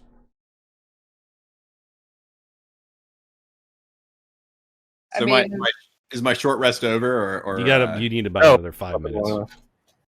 I need a few Has more anyone minutes? talked to these people? Like, what's happening? I mean, are you talking to him or I mean- not? You guys are just sitting mulling inside your dome of force. Find me some time to get my Uh, spell You, slots. you guys can leave and come back. It's not a big deal. yeah. Yeah, you guys could I'm step gonna outside the pop thing. out and- I'm just gonna pop out and say my friend needs just 5 minutes. Then we'll be right I'll with you. pop out as well. Okay. Well, you guys step out, and they're like, "Oh, are you coming now or what?" 5 minutes. I mean, all right. My friend is a bit of a diva. He needs 5 he minutes. needs 5 minutes, and she goes, "Gerard, if they're not here, come back and get me. If it takes longer than 5 minutes, Bernice is really getting impatient. But let's go." And everybody but the kid, the other 30, the mage and the other 38 thieves turn around, and start walking back down the tunnel. The kid's just shaking his head. He's like, "I don't know what the hell you guys are doing, man. Why? Like, you should have delivered this yesterday. We were polite and we gave you an opportunity because but time is money, and Bernice is getting impatient. We know you had the Yeah. thing. Yes, that was a very polite ransacking. We do appreciate it. I mean, we didn't take anything. The Yeah, kid seems a little defensive, and also kind of I'm pissed because good. he wanted to steal your shit. I appreciate your professionalism. Well, that's great, but professionalism is a two-way street. So let's get this shit going. 5 minutes. And he sits down and starts. He pulls out an apple and he starts carving it with a pocket knife. So All right. while we're waiting, I'm gonna do some prestidigitation to just make some little tricks or whatever to try to entertain He does myself. not seem impressed or amused or even pay attention. He's just eating an apple. Yeah, that's fine. Make a May I- perception roll for me, Bardatas. Okay. You're interacting with this kid a bit. I'm sort of workshopping some stuff for performance later, but It lands. 16. Yeah, you're pretty sure this is not a child. Yeah. He looks Okay. like a child and has child proportions and shape, but there's no way this is actually a child. It was a great rest, guys. Thanks for the cover. Had to take a little nappy nap, but all spell slotted back up. All right, so the short rest is over. The kid, it's 5 minutes later, the kid stands up and he's like, "Okay, do I need to go back and fetch Clara or you guys, what's the deal here?" We're coming. Yeah, let's do it. We're coming. Deliver Okay. it. So he leads you down the tunnels to a route, and ultimately you wind up back at the same place you've been a couple times before. The two halflings are still sitting out front. They're like, "God damn, you guys took your time. Bernice is waiting, and she is in a real bad mood. So, maybe, I don't know, apologize. What the hell you been doing? Get in there." They open the door, and it's the same hallway with all the doors that you've seen before. So we'll just walk to Bernice's since we know which door is. And Okay. So you walk into Bernice's office, and it's a bit of a mess. She's sitting behind her desk. She looks angry-ish. Oh, where you guys been? Why you gotta do this to me? Come on, you knew I had the thing. You had the thing, and I was polite, but now we're doing this, and you guys are in a tunnel in a dome of force sitting there. What the fuck is going on? Where's my orb? Where you you are. indicate to whoever was carrying it. Who does have the orb? Biddy, are you carrying it? I think it was Soul Setter, wasn't it? Video. Oh, I know. I guess yes. Yeah. Yeah, I'll hand it over. Yeah. It's about goddamn time. Jesus Christ. All right, then. Oh, okay. So we got the orb then. Well, I guess our contract here is done. I believe there was a matter of some payment that you guys were owed. Hold on a second. He yells out in the hall. He's like, "Hey, Paige!" And the same kid that you saw before comes running in. He's like, "Bernice, why do you gotta use my name? You know?" He's like, "Whatever. Just come on. Get these guys their money and hurry up and bring it back with the chest. And make sure you tell Nance that the thing is here and that we should probably have the meeting. I don't know. Inform whoever else needs to be known." And- Marty's gonna elbow Bardathas to be like, ask her about the things. Might not be a good time. Bad mood. Well, that's why I'm whispering to Bardathas. Perhaps we could defray some of our reward against information. You know. So Bernice has taken the orb, and he's very carefully, or she rather is being very careful about not touching it with her skin. She takes it over to one corner of her office, and there is a very small, ornate box. And she opens it and places it inside the sackcloth. In that box, closes the box, pulls a key out from between her breasts, locks that, and tucks the key back in between her breasts.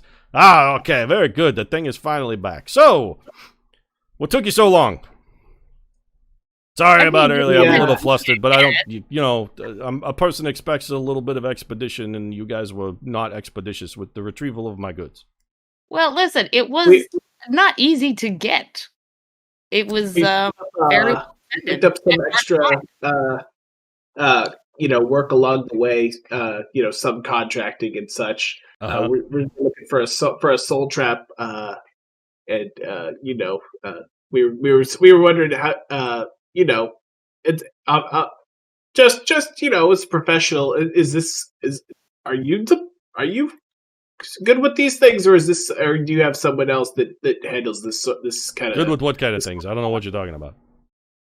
I'm gonna gesture back to the box like, what, that orb? Oh, hell no, we ain't using that thing. What, are we crazy?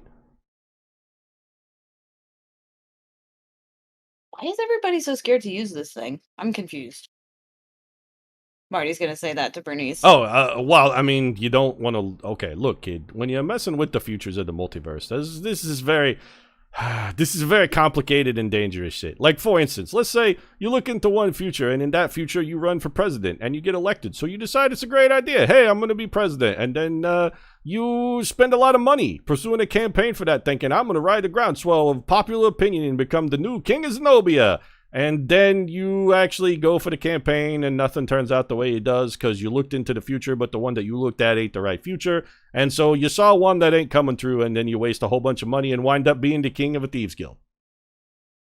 Sometimes things don't work out as you plan. Honestly, the future is best left unknown, and we would prefer that nobody knows it. This thing's been used against the thieves forever. You know how hard it is to steal something when somebody knows every possible way you can steal it? This thing is too dangerous for anybody to have.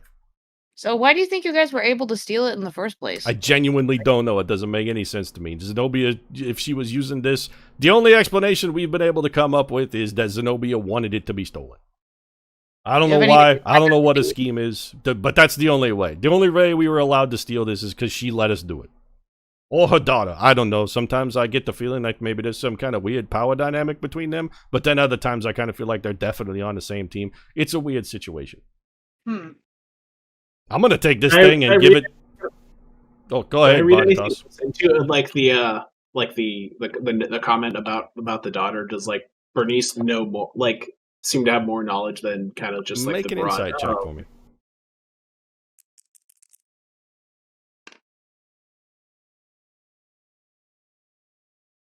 14. She seems pretty honest. Okay. Anyway, with this thing, we're gonna give this to the Lords of Dragonmyrth. That's what we're gonna do. We don't want anybody to have this. The Lords of Dragonmyrth have expressed an interest in maybe Zenobia not having it anymore, and we're kind of on board with that. So who knows? But again, we'll try and deliver it, but it's going to be tough because, like I said, I'm pretty sure Zenobia let us take it, and I can't imagine she would let an artifact this powerful voluntarily get thrown over to the Lords of Dragonmyrth, because all they're going to do is take it and chug it on Dragonmyrth's Horde, and then ain't nobody ever going to see it again. Stuff goes into Dragonmyrth's Horde, but it don't come out. Oh, I see the money's here. And at this point, the page walks in, and he's dragging a big chest. So it seems fairly likely that Zenobia must have had a vision of this leading to the destruction of Donaldo, and she's letting it come to pass for the greater good, maybe? I don't know. I actually don't think so. I think Zenobia is not tuned in enough to know this is happening. I think this is a coup from her daughter to, like, deflate some of her mom's power. That's my new suspicion. Well, the kid walks in, and he's dragging a chest, and it thumps to the floor. He's like, whoa, god damn, that's heavy. I don't know why they paid you guys this much or why they chose you, but then again, I don't get paid to understand stuff. Oh, by the way, Bernice, there's some people down in the council room. There's like a bit of a kerfuffle. Tez and Jess have been raising a bit of a ruckus. I don't know, but should probably get these guys paid then. Anyway, I'll go look into that a little further. And then he drops the chest, he hits the floor with a thump, and he kicks it, and it slides across the floor, and then the page walks out again. All right, then, let's get you guys paid. So Bernice walks over and picks up the chest, which is like as big as she is. And she manhandles and strikes. A little help here, big guy? And she looks over at Slex. I'll pick it up, I guess. I don't know. Okay, so you help her handle it over to the desk, and she opens it up, and it is full of valuable gemstones. So I believe you guys were promised 20,000 gold upon completion of the contract. So Bernice pulls out a jeweler's loop. She's like, all right, let's see here. And she starts counting out piles of 4,000 gold piece gems for each of you. So she makes 5 little piles on the desk. Okay, there we go. And she flips that box closed. There's still a shitload of gems in that chest. Like, you maybe got 1/10 of what was in there split out amongst you. There you go, that's yours. And then she takes, Bernice is like, hey, little help again, and help me put this under the desk there. I'll help. So you haul it down, and she slides it onto her desk, and there's like a little, like an inset in the floor. She pushes the box onto that, and then pushes a button, and the box drops down through some kind of chute. It disappears. You hear someone go, ow, at the bottom. So, I guess we're done here then, huh? You guys are paid, everything's settled? Am I eligible for any other guild contracts? I mean, I'm a little pissed about the delay in delivery, but honestly, I'm open and amenable. What do you have in mind, kid? Well, I have this feeling that our time in town here is not quite at its end. So, you know, being adventurers and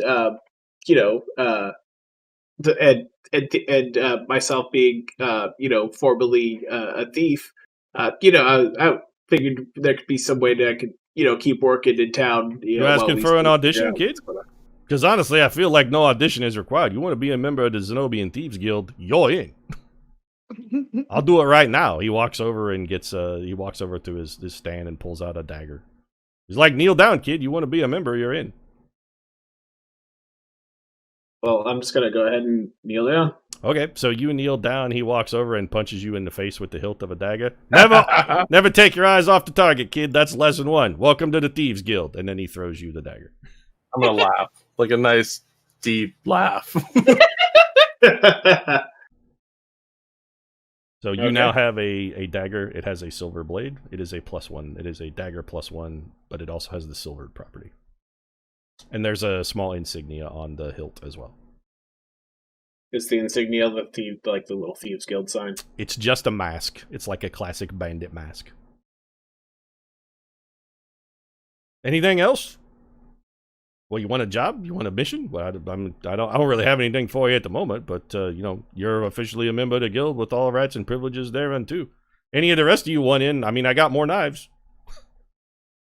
So you have to do the face punching thing? It's sort of traditional, but like I'll be willing to waive it if anybody else wants in, because you already saw the bit. So. Can I just punch Martinique right in the face? Yes, and you can. Make an attack roll. Do I get a chance to dodge? This is why he's making an attack roll.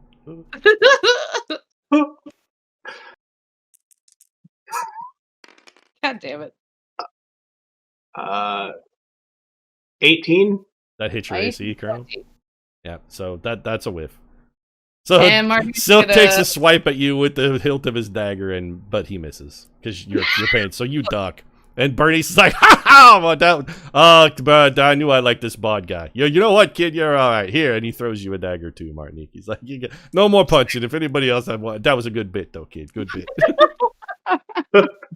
You almost got it." Anybody else want one? Because seriously, I got the. He literally has a whole box full of them. If you guys want one. Fancy myself a bit of a thief. I'll join the Thieves Guild. All right. He throws one at you, Biddy, and it smacks into the middle of your chest. Welcome to the Thieves Guild. Actually, he just throws one at all of you. He throws one at Slexy. He throws one at Tinkies. Welcome to the Thieves Guild. Welcome to the Thieves Guild. Won't turn down a good dagger. asking about. I won't accept. Thank you, but it won't. I'm spoken for. Oh, all right. Okay. Man of honor. They say there's no honor among thieves. That's why you ain't in. And he goes over and picks up the dagger and tocks it back in the box.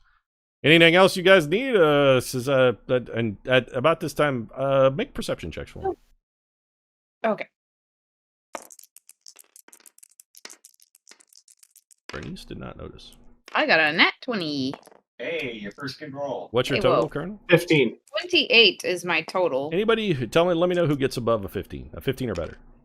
I have a 15. A natural 20 plus. So everybody who got a 15 or better, you hear out in the hall some mutterings and shufflings. It sounds like a group of people is approaching. Bernice does not hear. He's actually still chuckling about the missed punch thing. That was a good one. I want to turn around and peek Really? out the door, I guess. Okay. You see the page and like 3 other people who are marching down the hall. They look very motivated and determined. So these are the people that are coming for this meeting, right? You don't recognize any of them. These are not people you have seen before. Right, but the guy was talking about how there's a, The kid mentioned that, yeah. Maybe Yeah. you're not sure. You've never seen these people before. okay. If we want to ask about that thing, it's probably past. Yep. I think it's probably time to leave. If you wanna, you can always come back. So you Or at guys least are like, another well, you stand up and get ready to say your goodbyes. But as you do, Paige walks in, and there's a tall lady behind him and a tabaxi. And they're like, hey, you gotta they're like, we need the orb, Bernice. You're gonna have to bring that down to the council room. And it's like, yeah, there's a bit of a situation. We need that. You come with us immediately. Also, who are these people? And she points at you guys. Bernice is like, oh, they're newly minted thieves. They're with me. They're the guys who retrieved the thing. She's like, oh, we'll bring them too. If they're members of the guild, this affects them as well. And then Yeah, Stick around. they turn and start marching back down the hall. And Bernice is like, well, all right, I guess it's time to earn your keep, kids. Let's go. He's like, hey, you want to give me a hand with this? And he points to Slexy and he's motioning it at the chest. He's like, help me carry this. Pick it up. Okay, so you give Bernice a hand, and you guys start hauling the chest down the hallway, and we're gonna change the scene. So you walk down to the end of the hallway, and at the end there's a very large and ornate arch, and on the other side is a very big open space that looks like some sort of it's like an amphitheater or some kind of like theater of debate. It looks like the floor. Well, it looks like the floor of the Senate is what it reminds you of. Like you, not your characters, but you individually. Okay. It's a large stepped room. There are desks and whatnot. So we are loading some stuff. Okay. Yeah, I was gonna say tabletop just did the not responding thing. So It may have crashed. nope, it's back. Okay, Mine's still. it's still loading on my end. It's still loading on mine as well. There we go. Oh, good. Sometimes it takes a minute to work the turkey through. All right, so you guys come in. The 3 people that were with Selexi, there's Tall Tabaxi, who is this person. This is Bernice right here, who's in front. Selexi, you're going to be up with Bernice because you're helping carry the chest. And behind her, there is a tall orc woman, and then a very, very tall woman who appears to be some manner of mage wearing heels. This actually, on the way down the hall, Bernice and this lady are talking. Bernice is like, what's going on? She's like, what's going on, Nance? I don't know what's going on down. She's like, there's a bit of an issue here, I'm afraid. We've got a bit of a kerfuffle, Bernice. It's not looking too good. So you guys walk into the chamber, and I'm actually gonna back you up a little bit. Let me reorganize this slightly. There we go. Okay. So you guys walk in. Bernice, you and Lexi, you're hard to target. You two are carrying the chest, and when you walk in, you see some of the other thieves are arrayed on the dais. These are also people you haven't seen. One of them is a very fat, slovenly orc with the grossest beard you've ever seen. This guy is tall, gaunt, and pale. There's a man back here who is... if a human being and a weasel fucked and had a baby, it would look like this person. So, and then there's just some other assorted cadre of people. And Bernice walks in and he's like, all right, Cruz, what's up? Or Tez, what's going on there, Crud? He's like, well, I'm afraid we've got a bit of a problem, Bernice. It seems like you've come across the orb. And this guy over here is like, yep, we're afraid we're going to have to take that for the good of the people of Zenobia. The people have spoken. They've demanded it's time we break up a big future. We're bringing down the whole Zenobia. We're going to use it against them. Who I think it is. And Bernice is like, well, first off, Tez, you are a dickhole, and there's no way you're getting this orb or ever touching it. And Howley, I don't care what you say. Fuck you. This is not your orb. This is my caper, and I say what happens to it. And I say it's going back to the Lords of Dragonmyrth. And at this point, the Weasel Man steps forward. He's like, now, everybody, why can't we all just be friends? This is what we're here for. Let's all decide together. It's time for a bipartisan call for everybody to figure out what's best and act in the best interest of the guild. Don't you agree? And Bernice says, hey, fuck you, Lindsay. Fuck you. You're not getting my orb. This is going back to the Lords of Dragonmyrth. Arrangements have already been made. And at this point, Tez is like, well, I just don't think we can vote for that. And as you can see, there's only 4 of you, not counting these scrubs, and he points at you. You're not allowed to just mint members. You know how this works. And there's more of us. And if we're going to put this matter to a vote, you're going to lose.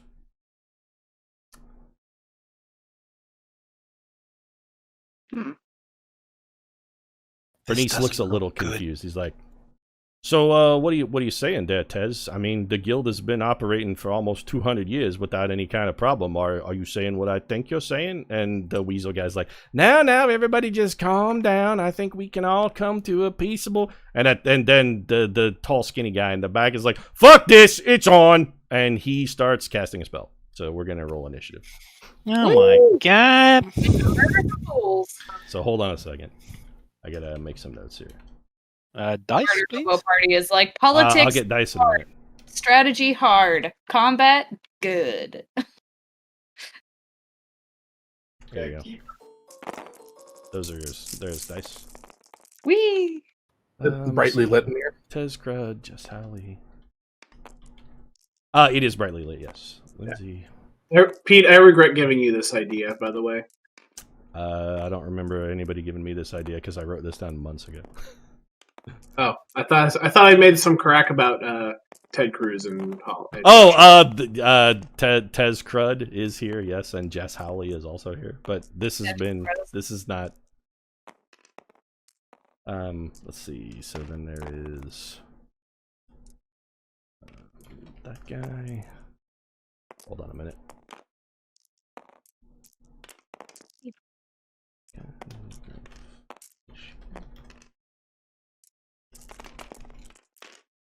I got a lot of people to make notes of here, so I have to give me a minute.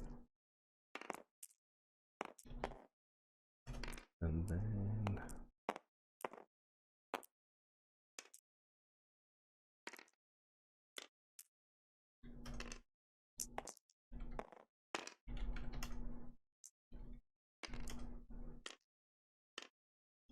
Okay.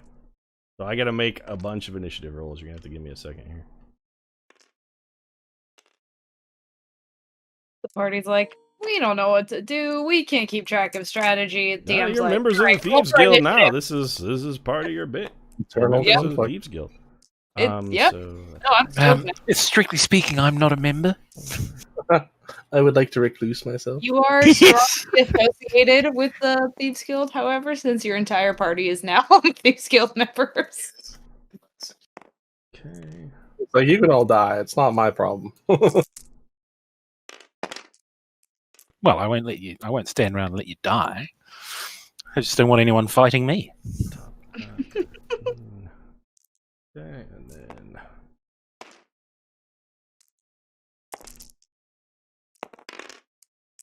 Nice. Ayana got a 17. AOC got a 4.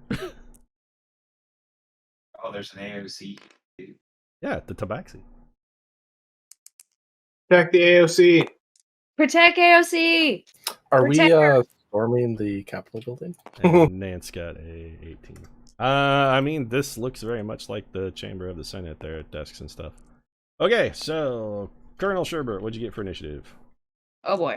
Let me actually roll it, and then I can tell you the answer. Got so excited about collecting dice, I forgot to actually roll for initiative. 17. 17. All right. Silk, what'd you get? 16. 16. Selection? 15. 18? 15. 15. Gotcha. Tink? 17. And Biddy. 13. One of the first times I've had lower initiative. Resources. No headers. Okay. So Tez, so Howley starts casting a spell, and the spell he casts actually encases himself in a bubble. Oh, yeah. And then this person So he's- comes up here and throws a knife at Bernice, What a dick. which misses. And then this lady right here, she's like, Bernice, the jig is up. You know the plan. Execute, execute. And she runs over here and begins casting a spell. So she's going to hurl a fireball at these chumps. She's too far away for me to counterspell, right? She's on your She's side. on your side. So She's throwing a she fireball walked at- in with you, and she's throwing a fireball at these guys. I understand. So, I mean, you can counterspell if you want to de-escalate tensions. I think it's what, 30 feet? I'm gonna let you She's finish. too far away, actually. Anyway, it doesn't matter. I need some. I'm stealing your 6-siders, Colonel, because I need more for me. Yeah. There you go. You can have those back.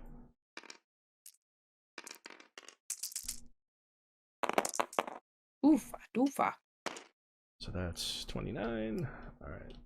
So she throws a fireball. These two dive out of the way completely. This guy is singed a little bit.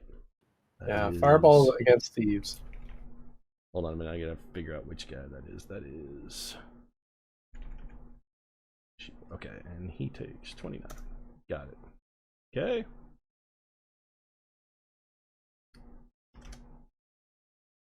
So this lady pulls off what appears to have been a wig, takes it off, drops it on the floor, says, "This shit's about to hit the fan," pulls out a big-ass warhammer, comes up here and dodges.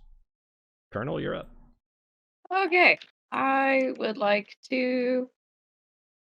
Alright, he's engaging them. I want to fight Weasel Face. Let me see where I am. Might have to double dash. 1, 2, 5, 10, 15, 20, 25, 30. Yeah, I'll use my Thieves bonus to dash up and then Okay. swing at him. Take a poke.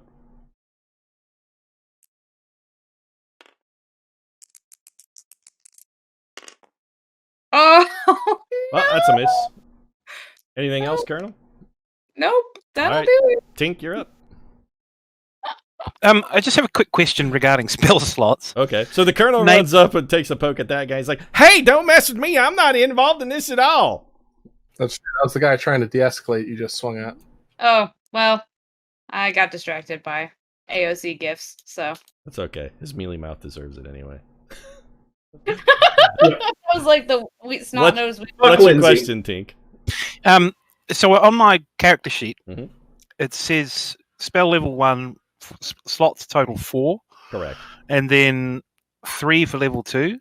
But it says also 3 for level 3. I presume it should be only 2. No, your spell progression is 4, 3, 3, 2 at this level, I believe.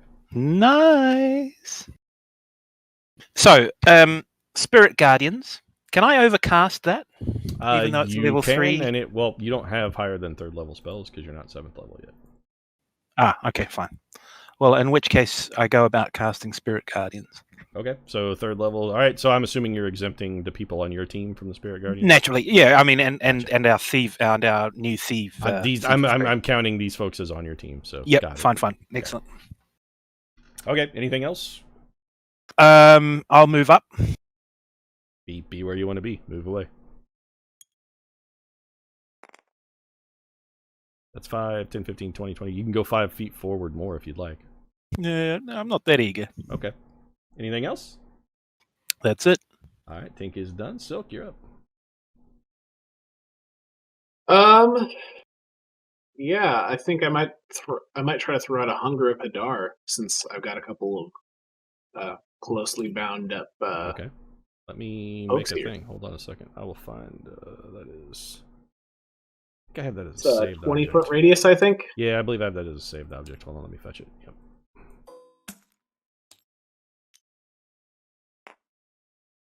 I need to scale this a bit. 20-foot radius or 20-foot diameter? Yep. 20-foot radius is huge. It says 20-foot radius. Okay, that's really big. Let me turn off snapping grid here.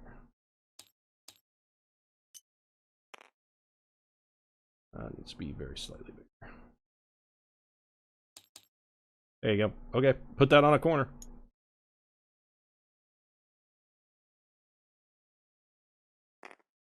All right, hungry. That will Hadar. not. Yeah, the hungry Hadar will not hit Martinique, but we'll start jacking up the others. What? That's in Xanatar's? That's in the player's handbook on I always forget 251. Okay, 251. Thank you. Let me just read it real quick. I don't remember what the saves are.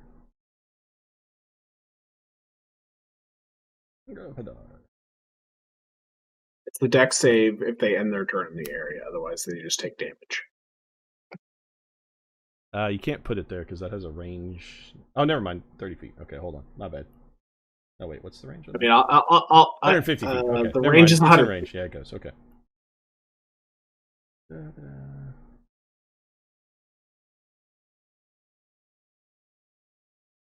Got it. Okay. All right. Anything else? Is there any desks or anything I can sort of hide behind? The bar down here is completely open. There are some desks back here in the rafters, but it's on like a little elevated platform. If you wanted to climb up there, though, you could do that as part of movement. You just have to make an athletics or acrobatics check, one of the two. Yeah, let's go ahead and do that with an acrobatics.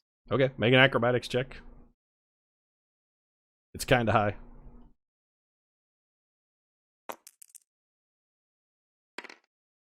Uh, 24. Okay, yeah, you can definitely flip up it. So just move where you want to be.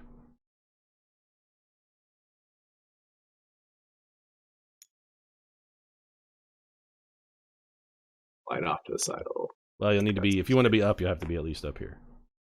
Okay. That takes movement as well. It's twice as much movement to go up. So if you want to be there, you can get to there though.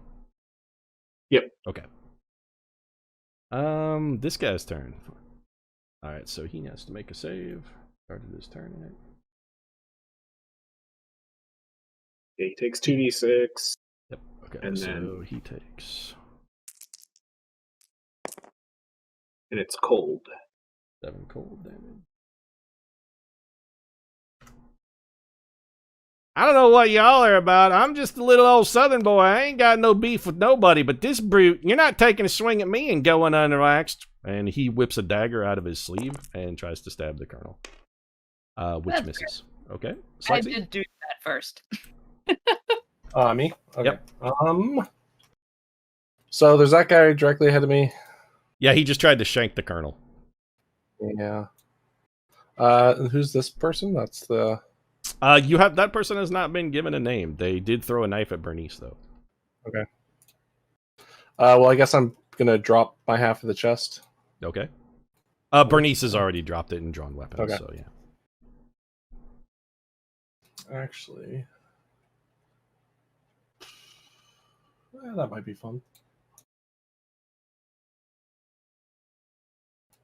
Okay, I'm still gonna move. This person's a ally. Yes, yes. You heard someone refer to as Ayala. She has a large hammer.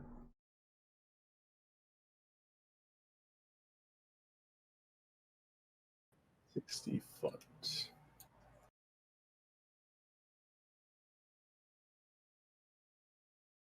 I'm just gonna run up behind the colonel. Okay. And I'm going to touch the colonel and cast Warding Bond. Okay. What does Warding Bond do? I'm unfamiliar with that. She gets a +1 to AC and saving throws, and she has resistance to all damage. The caveat is I take half the damage. Got it. Okay. So Warding Bond on the colonel. Ran up and slapped me on the ass and gave me some extra protection. Go get him, champ. Go get him, big boy. Anything else, Lex? No, that's my action. I just don't know what to do with this. Okay, that's cool. Spiritual weapon, if I can. Yeah, you got a bonus action. How far am I away from the guys in the... So 5, 10, 15, 20, 25, 30, 35, 40, 45. You could drop one here and womp either of these two assholes. Yeah, I'll drop a spiritual weapon in the blue Bump. there. Here? Oh, I got one. Oh, okay. I got one that's all right. purple. Put it where you want it. You gotta go there. You can't quite get to that row, but you can still womp either one of those. Which one are you gonna take a poke at here? The guy with the middle. This guy with the gun? Okay. Is that a gun? It's a crossbow. Oh.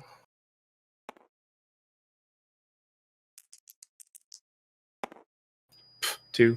That is a miss.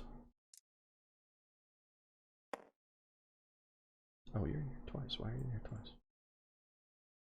And Biddy, you're up. Okay. The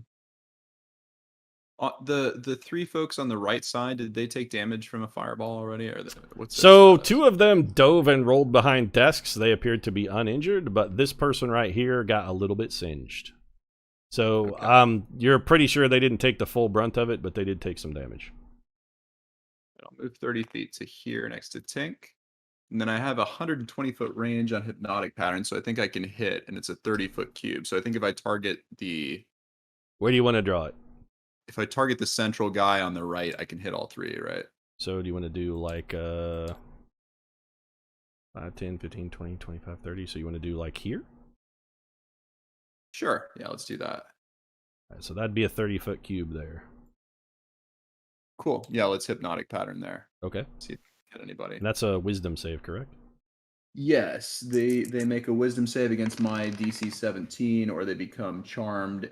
They're incapacitated and have a speed of 0. Okay, the two people, these two guys are both just dumbly staring at the pattern. This guy does not look to be affected, though. Okie dokie. Well, let's hope that buys us a little time. Anything else, Biddy? I don't think that I need to do anything else, so gotcha. I'll end my turn. All right, this guy over here slips up, takes cover, and goes, "Yeah, that's right, Bernice, we're tired of your shit," and fires 2 shots at Bernice. So, Eek. both miss. Yep, double whiff. So he fires 2 bow shots. Bernice doesn't even, she doesn't even flinch because she can tell before he lets go that they're going to be a miss. And it is... Okay, so this guy, this dude stares blankly at nothing. And Bernice is like, "All right, this has been coming for a while, but that's it. This is no longer a workable situation. We got time to reorganize the Thieves Guild." And she whips out daggers and throws them at this person. "You throw a knife at me? You're gonna throw a knife at me? You throw a knife at me, I'm gonna throw 3 knives at you. Get ready for this shit then. I don't care how concerned you are. You better furrow your brow for this one, bitch." Little corporate reach. Okay, so staff. yeah, that's gonna hurt.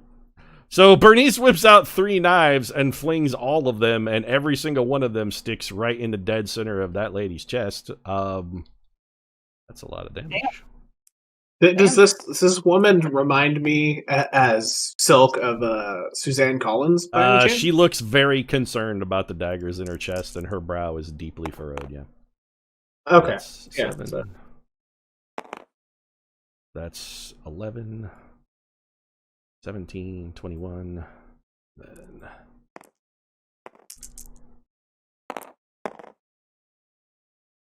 36. Okay, 42. All right. And that is... Okay. So that lady coughs up a whole bunch of blood. Oh, this is very troubling. This is troubling indeed. And it is this person's turn. Woohoo! Second Amendment! Yeehaw! This guy whips out a gun and begins to open fire, but he is shooting at this lady. I'm finally going to take you down, bitch! I've had enough of you. Fantasy And- gun. No, it's like a blunderbuss. He fires and that misses. So he fires a shotgun blast. This lady just dives out of the way. Gonna have to do better than that, champ. And it is this lady's turn. She's in a hungry Hadar. Roll some damage for me, Silk. Sorry, last time I rolled it. You should roll your damage. That's my bad. Hungry Hadar is hitting the lady that Bernice just skewered in the lungs. 9. Got it. 9 cold. Okay. And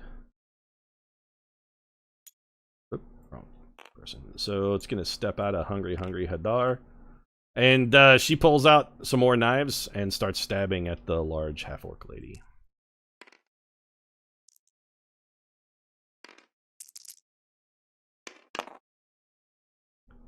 So miss. Okay, so.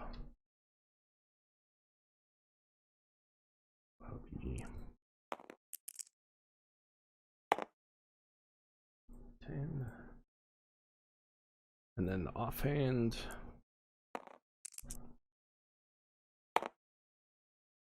Okay, got it. All right. And that is shield mate.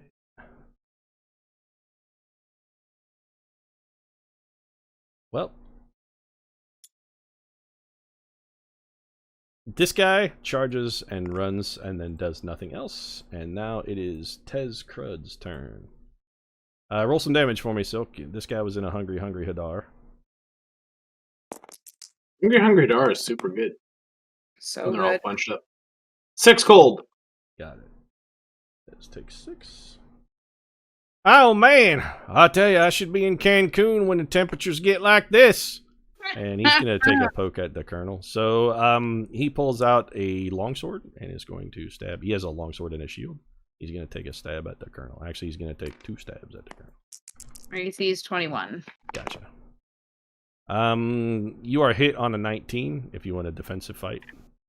I would love to. Okay, and that increases your AC to 24. I believe so. And I gave you a +1 as well. Yeah, it's my proficiency bonus, right? Yes. So then 24. Yeah, And that's including the +1 from Slexi? correct. Okay, you're still hit. So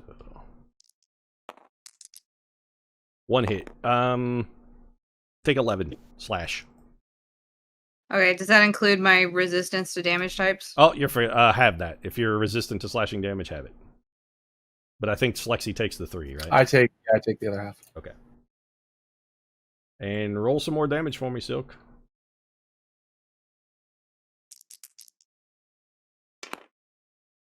Seven cold.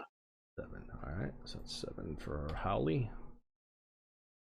This guy goes, woohoo! Time to finally bring down the darkies! Yeehaw! Ah! How much damage did you take, Colonel? She took 6. 6. Okay. Yeah. Yeah. I just take the same damage she does. Oh no, I mean the total on that was 11. So if you guys are splitting it, it's actually 5 Okay. each. So Okay. I forgot about the damage splitting thing. Each of you took 5. Sorry, he did 11 damage. And this man begins. Oh, you know what? Sorry, that's 7 damage. He seemed unaffected by your cold, actually. He walked out of this. He is beginning to cast a spell. You're not sure what it is. It's It's casting something. Counterspell. You're gonna need you're gonna need to make a roll for me. Yeah. Okay. Yeah, I'll do it. Okay. This is a highish level spell. So hold on a minute. Let me figure out what your roll is. Creature is casting a spell if it's 4th level or higher, make an ability check using your spell casting ability. The DC equals 10 plus the spell's level. Okay. Yep. Make a check for me. All right. And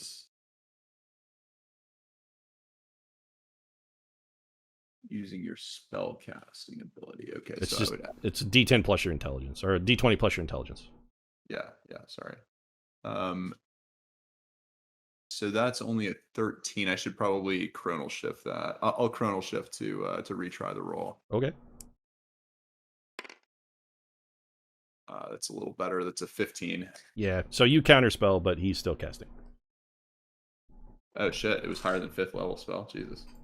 All right. It's not good. This guy drools. Finally, it's time for me to unleash my progressive agenda. And this lady pulls out a pair of scimitars. One of them says progressive on the blade, and the other one says agenda on the blade. She's going to make some attacks. Okay, so 2 hits. So D6, D4. I just wanted to build a bunch of test characters, and I thought of cool builds for all these people. So that is 9.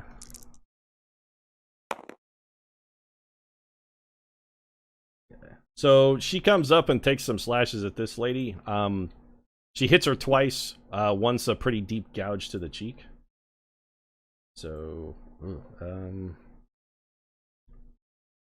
okay. So actually, nope. That's it. She's definitely took a ton of that critical. Really fucked her up.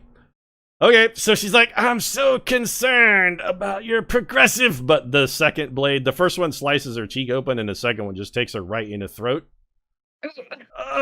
And she falls to the ground, her brow deeply, deeply furrowed. So you are Very concerned. yeah, she's super concerned about her death. So yeah, there's a corpse in that pile. And back to knife guy. Okay, so that is. Oh, okay.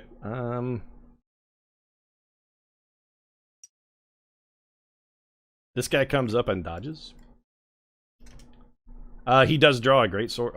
Actually, he has a bow, but he comes forward and dodges. And then it's over to this lady, who is engaged. What are you going to cast? Okay, so this lady gets very blurry. Which lady? Oh, the lady on the right here? Yep, she is now very blurry. She's very indistinct. She's shaped. That's right, we're adaptable to any situation. We're a blur. And then this lady is like, all right, you have no idea how long I've been waiting for this. And she pulls out the hammer and proceeds to put the smack down. All right, well, she takes a giant two-handed swing with her hammer and mashes a big divot in the floor, but the second one lands directly in Tez Crud's doughy midsection. Nice. Yeah, so that's going to be this. 13. So, okay. That looks like a pretty good shot. Knocks the wind out of him. Oof! And Colonel, back to you. Okay. These guys seem to have it kind of covered over here, so I actually want to do an insight on this guy, the spellcaster over here. Okay. Is he still casting? He is still casting, yes. Don't bunch up, guys. 10 plus. I Oh wait, got no, a I 14. get on the roll, don't I? Is that how that works? What? This is an insight check, and yes, you have advantage on insight checks because of your skills, so yes. I really just need to get them written down in one place. Ooh, all right. Well, that was my best one. Was the I got a 14. So 18? all right, you are insightfully fighting against Jess Howley. Okay. I want to use my thief ability to disengage Okay, and then run over and stab this guy. got it. Well, you can't do all of those things because to do the insightful fighting is a bonus action, and you can't. Disengaging is also a bonus action. You could use your regular action to disengage if you want, but then you can't attack. I use my regular action. Maybe just don't worry about him. And then action surge to stab this guy. Okay, that's totally cromulent. And a good use of action surge, actually. You have so many freaking actions. Oh, that's right. Yep. I love when things are perfectly cromulent. You don't have advantage on this guy, Colonel. Okay. You can Well, the just first- sneak attack him. But your first roll's fine. What'd you get to hit? It is 24. Okay, yep, that's a hit. Okay, sneak attack damage. I have a lot of dice. Hold on. 2d6 plus 5 plus 1d8.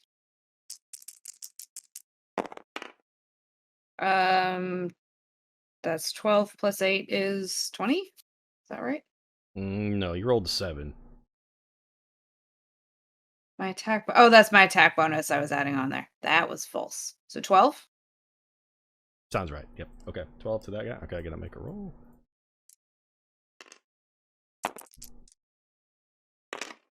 Okay.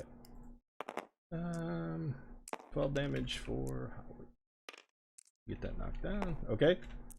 You walk up and shank him. But he doesn't even miss a beat on the spellcasting. He is still channeling. So. Bummer. And Even Tim, after you're up. He made his save. Okay. So, I will move up so that my spirit guardians are actually effective because got they it. have a 15-foot range. Yep. Now, I presume if this is a concentration spell, I cannot cast another spell. Correct. Well, you can cast other spells, just not other concentration spells. Well, look, let's go for the old favorite and get a good laugh out of it for everyone. Toll the Dead. Okay. You've all been waiting for it. Was there the person directly in front of me took a hit? He was wounded. Yes, Lindsay has been hit. Yeah, he took some damage from Hungry Hadar.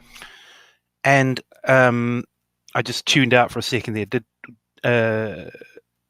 Martinique score a palpable hit against the mage? I mean, she stabbed him. Did damage? Yes. Yep.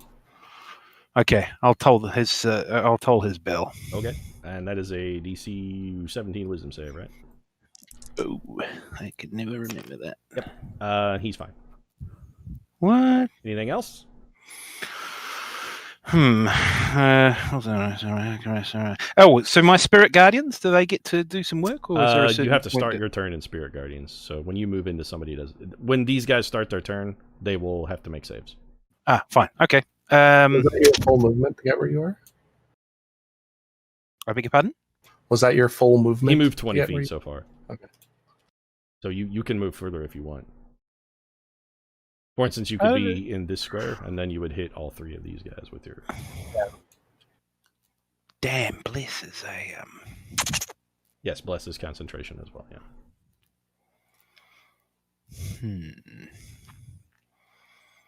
Okay. Well, I will. You move up, do some more damage, and then.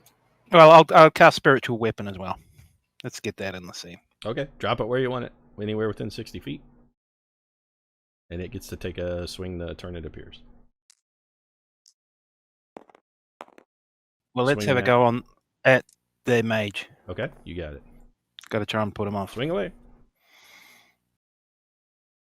Sorry, what's the E20 Fuck. plus your spell attack bonus, which for you I believe is 9. cool. So 11. That's a miss. Yeah, of course it is. Anything else? No. All right. Silk, you're up. So I think I'm gonna. Can I throw a major image out? How far can I throw a major image? It's. I think it has to be within 60 feet 120 of you.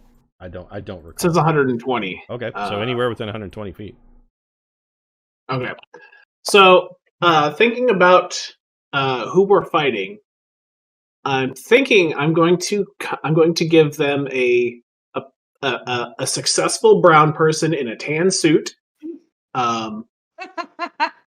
That's going to draw all the rage and ire from everyone.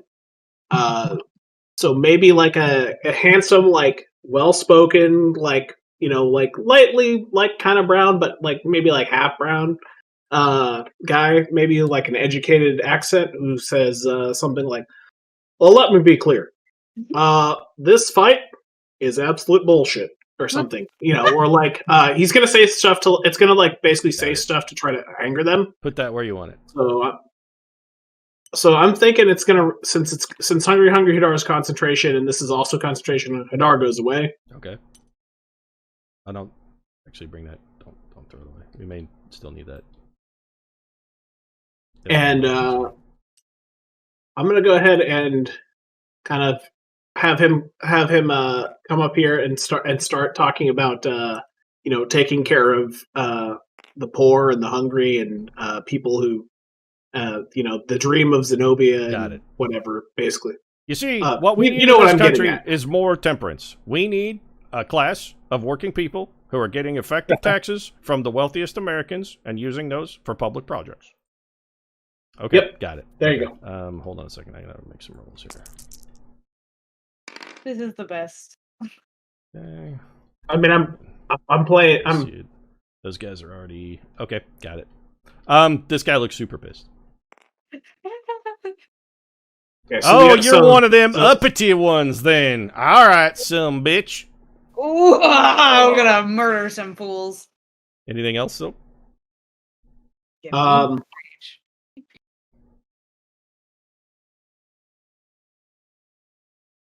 How long does it take to drink a potion?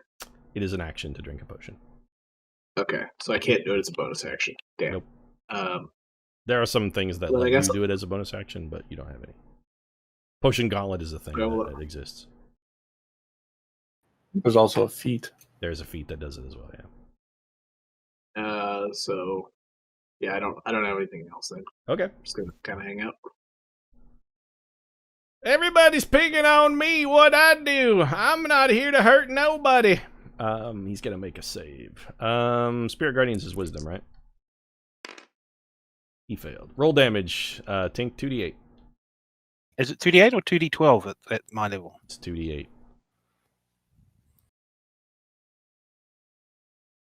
Actually, it might be 3d8. Let me look. Didn't Spirit Guardians get upcast? I can't. He did not upcast it. No. He doesn't have level spells. It's 3d8. Yeah, 3d8. There should be. It's been a while since I've used Spirit Guardians.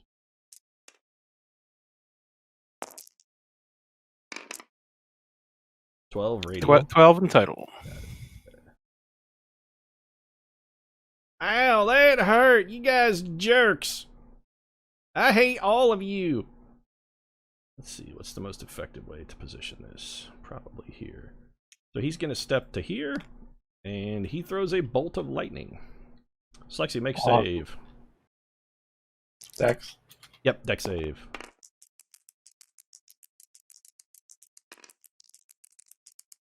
DC 50. DC what? 15. No. What's my dex? Nope, 12. Got it. Okay.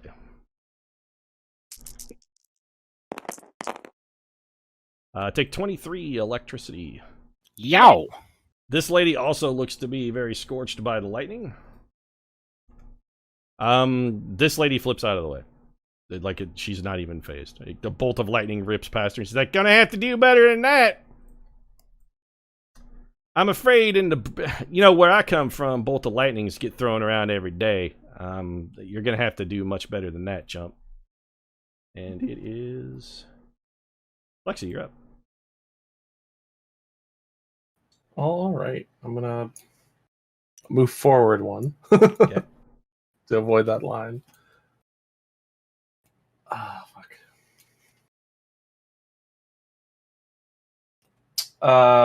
I'm just thinking if I want to hit this guy or... What's the guy, the big orc guy look like? Tez Crud. He's just a large man. He has a long sword and a shield. Does he look like he has a suntan from a recent trip? When he was in the Hungry Hadar, he did mention about preferring to be in Cancun because it was cold. It's too cold in here.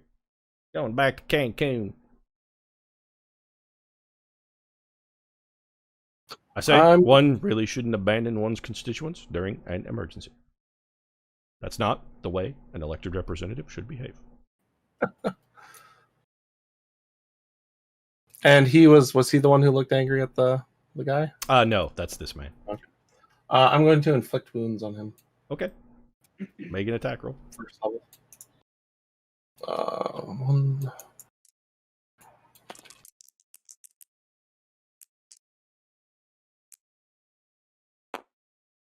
19 plus 6. 24. That's it. Roll damage. He's damaged, correct? It's 3d10. Oh, that doesn't matter for this one. Yeah. It's necrotic.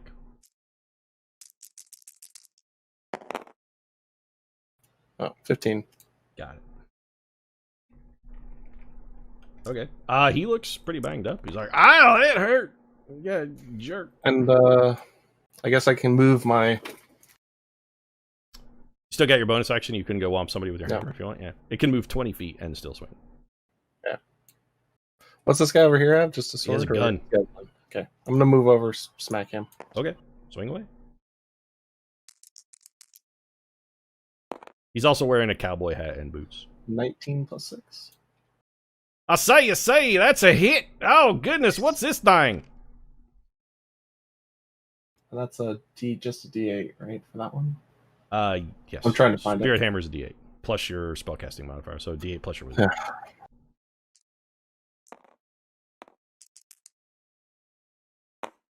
Yeah. 8 plus 3. So 11 11. for that man. All right. Anything else? That'll heal. Biddy, you're up. All right. I think I'll just throw a quick haste on Martinique here. Okay. Oh, wait, no, I don't want to do that because I'm concentrating still on hypnotic pattern. I don't think hypnotic pattern is concentration, is it? Doesn't it just work? It is actually in order to keep them under my sway. Yeah, hypnotic pattern. Yeah. So I better not do that. Okay. This guy in front of me here is still trying to concentrate on a spell, right? Of some kind. He's casting a spell. He's casting a spell. Okay. Some spells take more than one turn to cast. Yeah. And I can potentially break his concentration by. If you by, do like, damage to him, he has to make a concentration check to not get interrupted. Yes. I think that would Actually, be a very good idea. Better. I wonder if I should do like a momentary stasis on him, because that would incapacitate him. I assume that would disrupt his spell casting. Do I know if that would work? Yeah, you did. If you're incapacitated, you can't concentrate on spells or anything that makes him stop. All right, yeah, I'm gonna try to. Wait, well, what is the what's the exact? Is it an incapacitated effect? Incapacitated with speed of 0 until my next Then, turn. if it's incapacitated, because while you're incapacitated, you can't speak, and this spell is verbal components because you can hear him Sweet, chanting. okay, all right, yeah, I'm gonna try to hit him with a momentary stasis. Okay, that's a save of some variety. It's a Constitution save, yeah. DC 17 is my spell save. He made it. Anything else? I mean, I guess I'll move back a little bit, actually. Just sort of get out of harm's way. That'll do it for me. Hold on a second, because whose turn is it next? This guy. All right. Is this a This guy is gonna make. Well, all he really needs to do is make a save. Hey, this ain't no real brown person. Y'all tricked me, and he is done. He fires 2 arrows into the chest of the erudite man, and is immediately very cross. And this man is gonna drool. Well then, things aren't going so well for you there, are they, Tez? Everything's just fine. We'll see about that in a minute. And he's gonna whip out some more daggers and chuck them at Tez. 1 hit.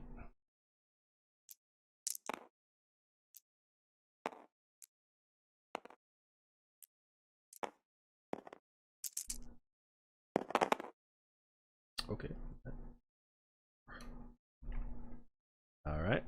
So he throws 3 daggers, and 2 of them thunk into Tez Crud's shield, but one of them sticks in his shoulder. And this man Blunderbuss guy. He's reloading. I don't know if he's got a.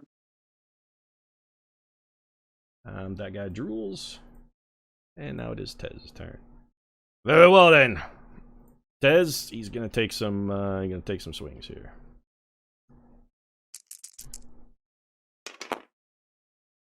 What's your AC, Slex? 18, I think. Just give me a second. 18. All right. 18.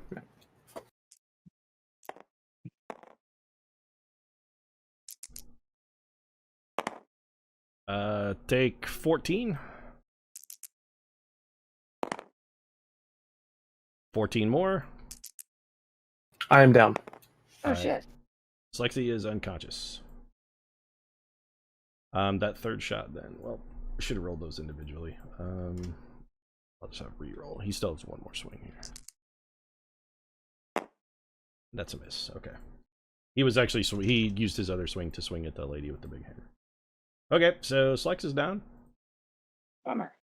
Spirit Ward ends, and that was Tez. Jess is gonna launch his spell. Okay, so Eternal Rewarding Bond ends. Yeah, I figured. I gotta look this up. Hold I on. want to continue to feed you damage while you were already unconscious. That spell ends when he goes down because it's concentration. Yeah. So. Yeah. It's not concentration. It's just Oh, it's that spell doesn't require concentration. yeah. Warding Oh, that's Bond really doesn't good, then. require. Yeah, it's just you take damage. That's all. Okay, so So does that continue to operate while you're unconscious, though? No, once I go down, that spell ends. so that's okay, gonna okay. be.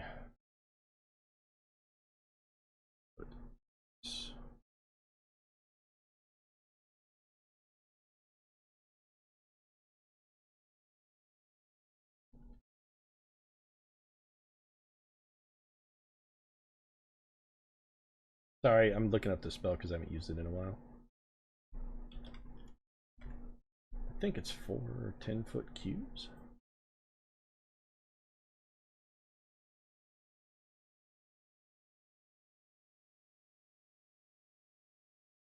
Oh, 10 10-foot cubes. Okay, so 1, 2, 3, 4. What's the range? 50 feet. Yeah, that's all. Okay, so 1. All of you guys need to make a DC 16 dex save. That's everybody. You me? Not you, Slexy. No, not you. This thing's got massive range. 150 feet. Fuck. I didn't make it. What'd you get? 13. I got a 21. Okay, so you're okay. Do I get a spell save DC, or is it something else? 16 is what you needed to roll. Did you get better Yeah. than the 16? No, I did not. Okay. Saved. That is Yeah, I failed as well. okay. Out of 9. Oh, +1 to saving throws. That still doesn't do it. Yeah. Tell me that's not the damage just for one against. Oh no. Okay, so everybody who passed take 24. Everybody who failed take 49. For Fire. fuck's sake. What is the spell? I think that's What is what. you don't recognize it. Firestorm is the spell. I'm down. Okay, it's elemental in other words. It is 48. fire damage. Yes. Okay, I'll cast absorb elements. In Okay, response. so you take half. yeah. I am also down. 48 if you fail the save. Yep. I'm How super much down. Say it Zero. was if you fail 48. Fail is 40. Well, 49 if you failed. 24 Yeah. if you passed. But I cut it in half to 24. If You take I- 24 if you use absorb elements. Correct. So the Oh, colonel's that's down. Tink, are you still up? No. Tink is No. down. All right. Yeah. Shit. Wait. Bardatos. I'm still up. Got it. Okay. Bardatos pass. Oofa doofa. Yeah, I think I'm- I have like max 48 health. So Yeah, my max is 42. So And that is this man then. Oh, that's this guy. Okay, so he's going to take a swing. That's a hit, but she's going to make a reroll. Still a hit. All right, well, that misses. So this guy comes up and like carefully centers a strike, and it looks like it should just hit this lady, and she just waves her hand, and the sword misses. Some kind of magical effect. And seeing after, she's like, "Okay, all right. We thought this was gonna be civil, but that okay, that's how it's gonna be. All right then." And she's gonna run over here and begin chopping.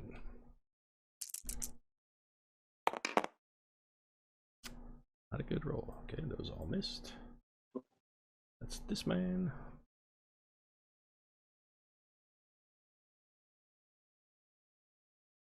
Oh, that guy's dead. All right. So this lady's like, all right, very well then. And she crosses her arms in front of her chest. Slexy, you, the Colonel, and Tink are all stabilized and no longer dying. Sick. So you don't need to make any saving throws, but you're not getting up. Like, she didn't heal you, but you are no longer dying. Yeah, we're stabilized. I'll take not dying. And this lady's gonna make some attacks here. That's a critical. Ooh, that ain't gonna tickle.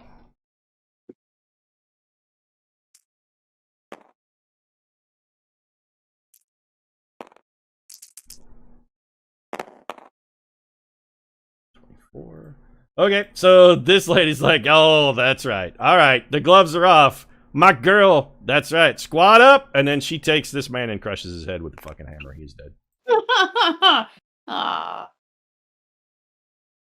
And I didn't get to punch him before he Colonel died. is unconscious. Tink is unconscious. Silk, what's up? Yeah, so I can throw. I'm thinking I'm going to be throwing a healing word at somebody, but I got to get close. So let's get somebody up. See here. Who can I get to within 60 feet of? I guess is, Pretty much anybody you want. You have 30 feet of movement. This hopping down doesn't cost extra, so. I have 30. I have the. So let's go. Let's Can I wake up Martinique? What do you want to do? I'm not sure. So. So I'm going to Once we move. get- we can heal everybody else, maybe. I think that's probably a. You could be in this square, for instance, if that would be 30 feet. Could also get up the cleric. Here. That's way too far. 6 squares is what you got. 30 feet is 6 squares. Well, I One, get two, 35 3, 4, feet. 5, 6. Okay, so 7. You could be here if you want. Yeah, so I'm going to do that. I'm going to throw an Eldritch Blast at our Lindsay? friend. Okay. Yep. And then I'll bonus action and heal. Take. But Okay, make your attack roll. all right, I'm going to throw both bolts at him. That's cool.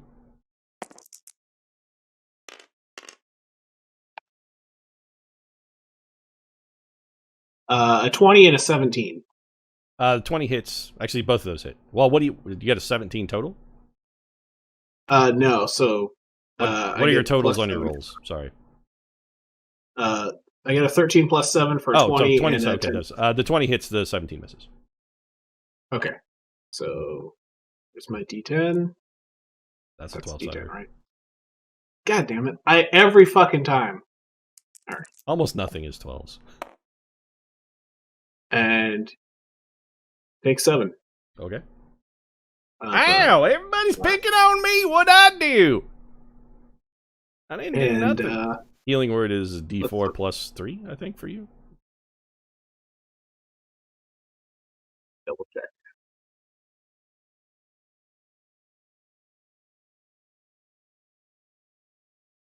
Healing word 1d4 plus spellcasting, which is So throw that.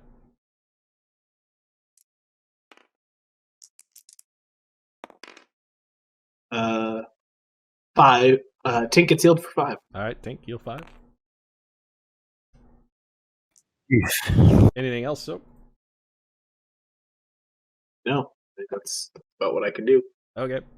Everybody picking on me. I didn't do nothing. Everybody, you guys are all jerks. Bunch of jerks. He's gonna womp Tink.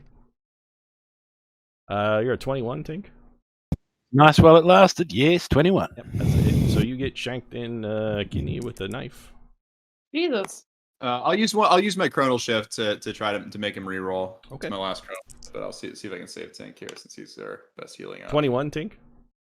Yes. Still hit. Damn. Take 8. Bad track record. Okay. I'm down by 2, so I'm out for the count again. Tink's back down. And this man's gonna run over here. And Bernice.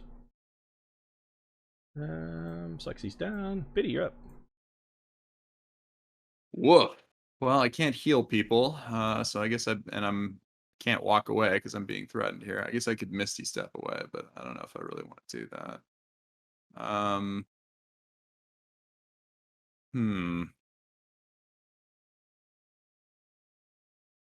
Yeah, honestly, I probably do. Sorry, let me look at my spell sheet real quick. Guy came right up on me. No, I'm gonna try to hit Ted Cruz here with another momentary stasis. Tez Crud is dead. His skull is smashed. Who's the guy who's right up next to me? They've been calling that man Lindsay. Oh, Lindsay. I'm sorry. Yeah. There you go. I'm gonna hit Lindsay with momentary stasis. That's a con save against DC 17, or he gets frozen in return. He is not frozen. Anything else?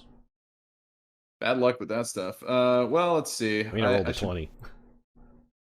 No, it's all right. Yeah, I think I could try to get away, but I think I'll just stay there. Actually, I don't mind drawing off some fire, so Okay. I'll just end my turn. This guy.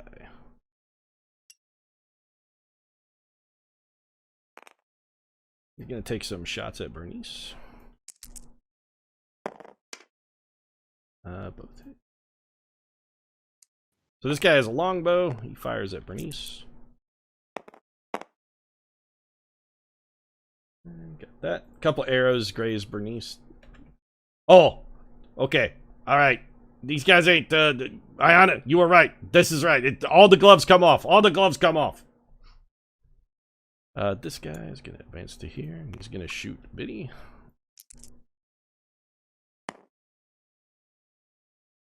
Does a 22 hit you, Biddy? It does, and actually, I think it does even if I cast shield. So I guess I won't bother doing that. All right. Because I think 7. Make sure I have this right. Take 13. Yeah. Oop, and that will down me. So right, Biddy's down.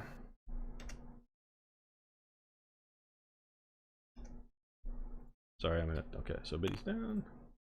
And shield band. Okay, this guy's gonna take some more pokes at the tall lady. Those both miss. Well, that actually won't. Oh, she's blurred. That misses, and then that also misses.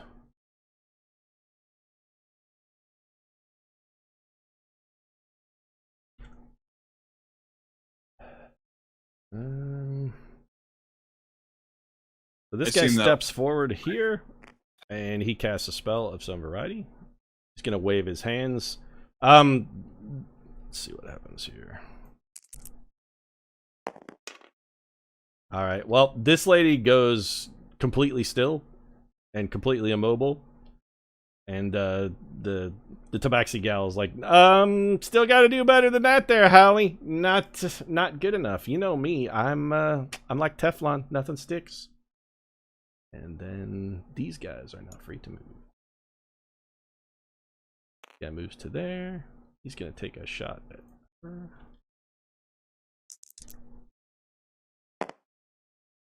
Missed. And this guy, so she's gonna step up. Whoop, wrong person. Man, this, like, for some reason, you literally can't touch AOC. She's too good.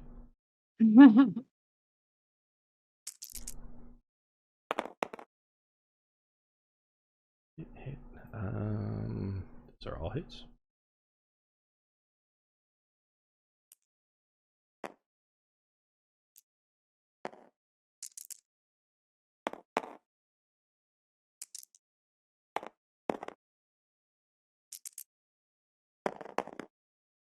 Okay. So she walks up and slits this man's throat.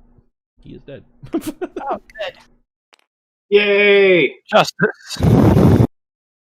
I mean, I don't want to, speak ill of the dead, but man, that guy's a fucking asshole. Gotta make some saves here. Wow, okay. So this lady waves her hands. Two of these guys look groggy for a second, but then shake it off, and this man also goes perfectly still. Can make a save. Oh, good. Colonel's down, Tink is down, Silk is down. That's this man then. I'm not down. Oh, I'm sorry. It's you're correct. Silk, it's your turn. Okay. Do I get advantage if I start throwing Eldritch Blasts at our friend here? Tink, make a death save for me. Constitution cool. save, DC 10. Yeah, you might want to try to save Tink, by the way. He might be able to heal the rest of us. I know it didn't work. I mean, I still get bonus actions. Yeah, he those, can so. still heal Tink again. Yeah. Make save for me, Tink. Yeah, just need a D10. D20. It's a death save. This is just a Constitution save. You need a 10. Oh, I rolled a 1. Okay, Bye now. so that's 2 fails. All right. So Tink's in bad shape. And Silk, you're up. Tink just failed 2 death saves, by the way, so he is on the brink of someone death. needs to stabilize him. Spaceship. Yep. So we're just gonna go ahead and start throwing Eldritch Blasts again at our friend here. Okay.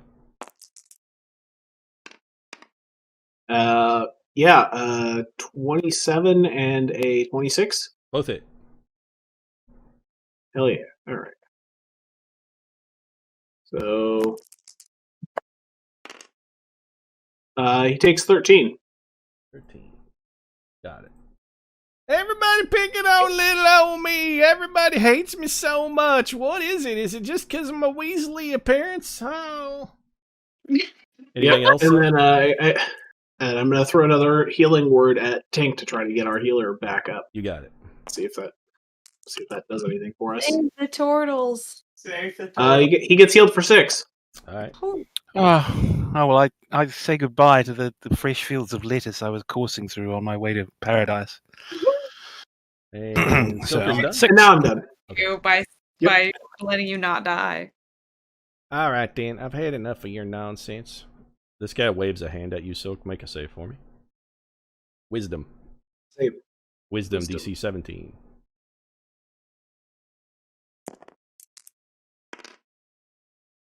Um, 18 plus 2, 20. Okay, So, yeah. you're fine. That's his turn. And Lexi is down. Do I know what he tried to do? So I can throw a witty retort. No. He threw some kind of spell at you and it didn't work. You felt wobbly for a second, but then it wavered off. Biddy, make a death save for me. Yeah. So it's a Constitution save? It is, yes. Con save. DC 10. That's a fail. All right, so you have failed one. Just make a note. Yep. That's this man. Okay. Shoot, Silk. What's your AC, Silk? 18. Hit twice. We're going down here. Take 8. And 8 more. Oof. Yeah, I'm down. Oh, no. Down. Woo. This man. That guy is still still fucked up. All right, Bernice is gonna do some attacks here. All hits, okay. Bernice is real good. Yep. She's also been rolling well. 10, 15, 23. Yep. Okay, so that's 37. That is just enough. Okay, so Bernice jumps up, wraps her legs around this guy's neck, and just stabs him 3 times in the chest. And he's like, ah! And he falls over. Nice. Power move. That would be gun. So bit. Tink, are you the only person still on your feet? Apparently so. All right. Well, that guy's gonna take a poke. Yikes. Oh, see you later. That's a miss. Oh, Phew.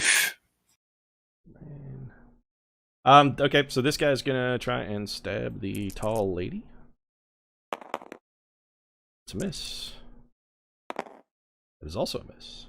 And that man is dead.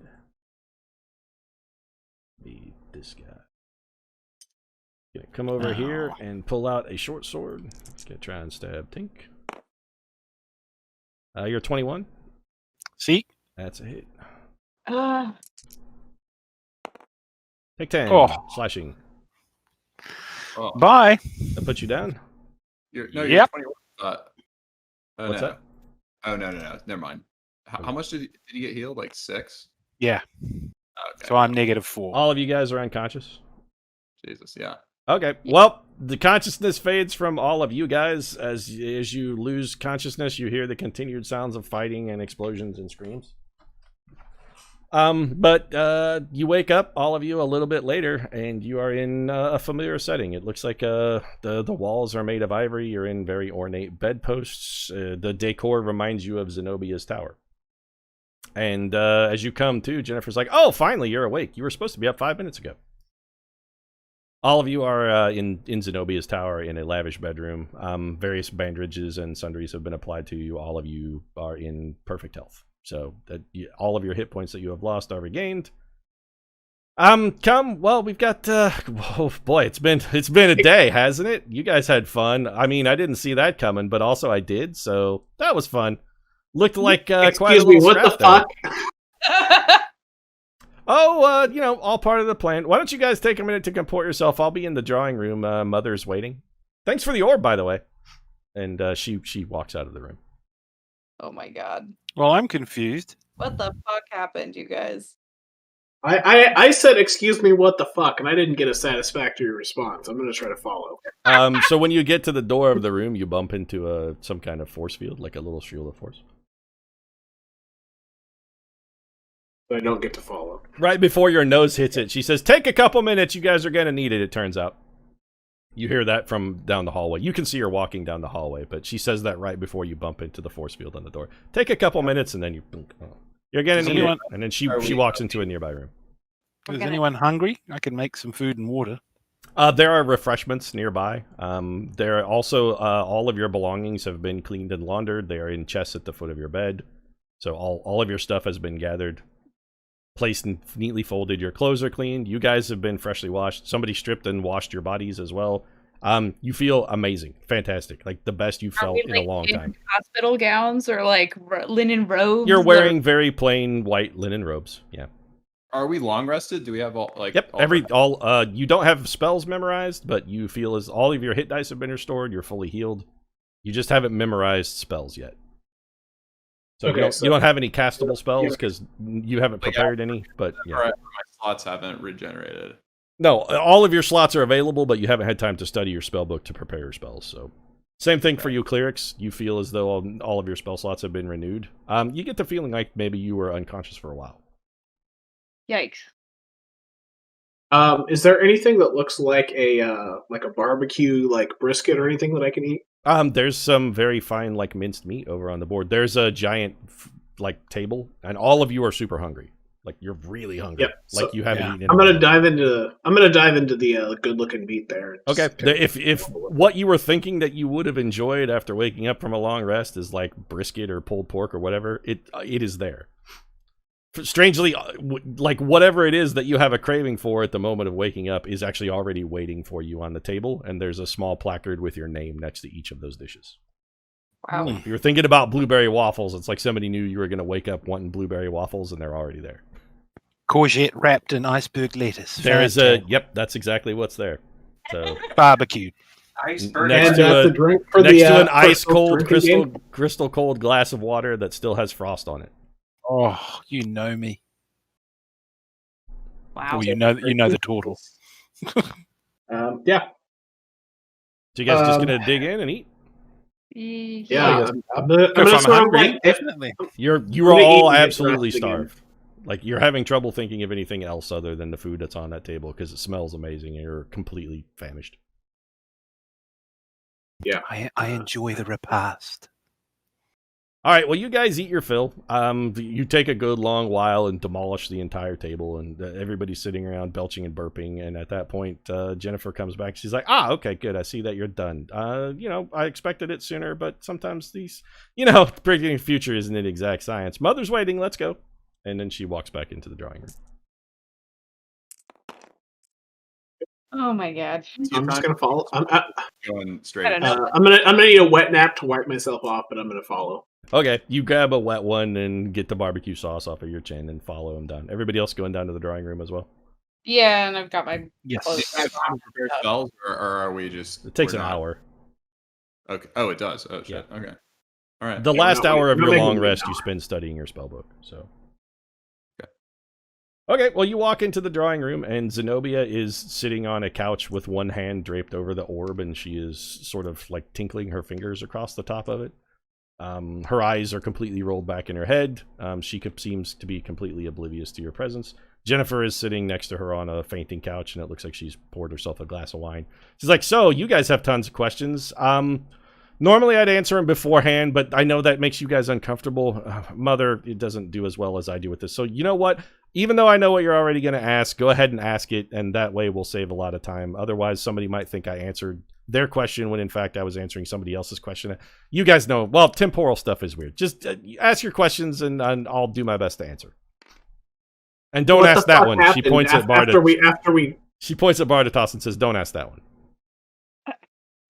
And then go ahead and do whatever you're doing.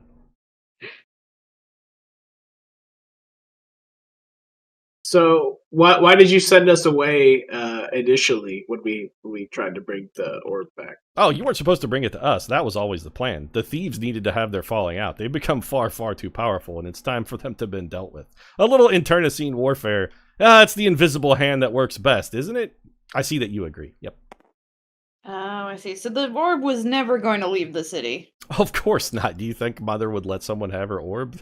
We foresaw all of this. That's why do you think we chose you? You were horrifically outclassed. Almost any one of those thieves could have individually taken you out, but you were the perfect tool. Fools at every possible turn, but just foolish enough to bring circumstances to where they needed to be. Okay, I have a question. Foolish like a I fox. know you have questions. I already told you that you would have questions, and I know the answers, but again, go ahead and ask just for the sake of everyone. How many futures did we use the tiger in? 2, actually. Cool. Yep, only 2. That was, admittedly, that one was an outlier. Really, it was. The tiger thing, I would say I didn't see that coming, but I did. It's just I didn't see that one coming a lot. Oh, in the other future, you all died, by the way. Oh. Well, actually, we came pretty close to that happening this time. I Yeah. saw that. How come you saved us? Like, you didn't have to. Well, I mean, we sort of did, actually. I mean, we definitely did, because it hasn't happened yet, but, well, maybe, possibly. You could be really important down the road. This is difficult for me to explain to you. And then Zenobia says from the couch, her eyes open for a moment. She's like, in most futures, it's better that you're not dead. Most. And then she goes back to being silent. Well, I don't remember Jennifer being this annoying. What a flattering compliment. Thank you. Zenobia opens her eyes again and says, it wasn't a compliment. Cool. At any rate, you guys are probably ready for your gifts then, right? I know you're going to love these. People always say, oh, you're going to love what I got you, but I genuinely know that in this case that's true. And then she's like, bring them in. And she claps her hands, and a servant walks in, and they are wheeling something for each of you. So one servant wheels over to you, Slexi, as an armor stand, and on that armor is some very ornate-looking plate mail that's been inscribed with, like, cool forest and pastoral, like, forest scenery. It's really ornate. It looks badass. Cool. Silk, servant walks over to you, and they have a ring, and like a pillow, like a ring bearer's pillow with a ring on it, and they're like, for you, sir. And there's just a small silver ring on it. Okay, can I tell what it is? You cannot, no. Okay. So Jennifer says, don't worry, I know you're going to identify it later, it's fine, you'll love it. Could Could you just tell me what it is now? It's funner if you decide later. I've already looked at the future, and I know you have more fun figuring it out for yourself. Biddy, Gives a guy walks over to you, and he has a small ornate coffer, which he opens, and inside is a pair of bracers. They are bronze, and they have electrum chased throughout them in patterns that you recognize as defensive magic. Ah, beautiful, beautiful. Little something keep me from getting so beat up next time. Well, I appreciate that. Oh, I knew you would like it. You're really going to love these. And Martinique, these are fabulous. And then a servant comes over and says, "For you, sir." And he opens a shoebox, and inside are a pair of boots with tiny wings on them. Ooh. I love it. And don't think I've forgotten you, my turtle friend. You were thinking it, I know, but I didn't forget you. That's why I said it before you thought it. And then a man comes over to you and brings you a pearl. With a silver plate of letters. Nope, he brings you a single pearl. Oh. That's going to In be the shape super of- handy. Enjoy that. Thank you. So I know you have other questions. Who else wants to go? So, what can you? We did eventually want to ask about Roy. Right. The mother will handle that momentarily, but that's going to be that. We'll do that last. We should find the other stuff. Other questions then? I know you have some questions, Mr. Furbolg there, Soul Sitter. Well, I feel like we should find out where those items we said we'd pick up are. Oh, the soul trap? Oh, well, I mean, that's in plain view already. When you look at Zenobia and like Jennifer sort of inclines her head, the soul trap is actually on a necklace around Zenobia's neck. Biddy, you recognize that image. You've already seen it. Nice. When you looked into the crystal ball, that's exactly the same neck that you saw. Zenobia is wearing that soul trap. It's a lovely neck. Future among many. And Jennifer Not says, real. "Don't worry about Everina. She won't be troubling anyone anymore, especially not you." I know you have other questions, so continue. And she looks at Tink. I know the turtle's been waiting. You have a question that's burning for an answer. Go ahead.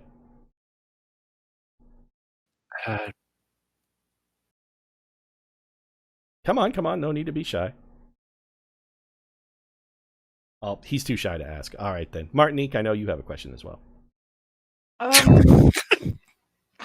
There's so many questions. It's hard to know where to begin. But there's the one you really want answered. Ask that one.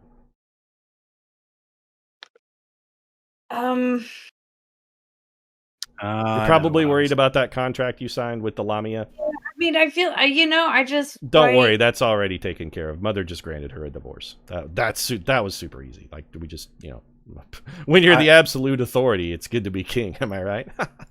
Taken care of. Don't worry about it. I've remembered what I wanted to ask. Ah, okay. Go ahead. What was I going to ask?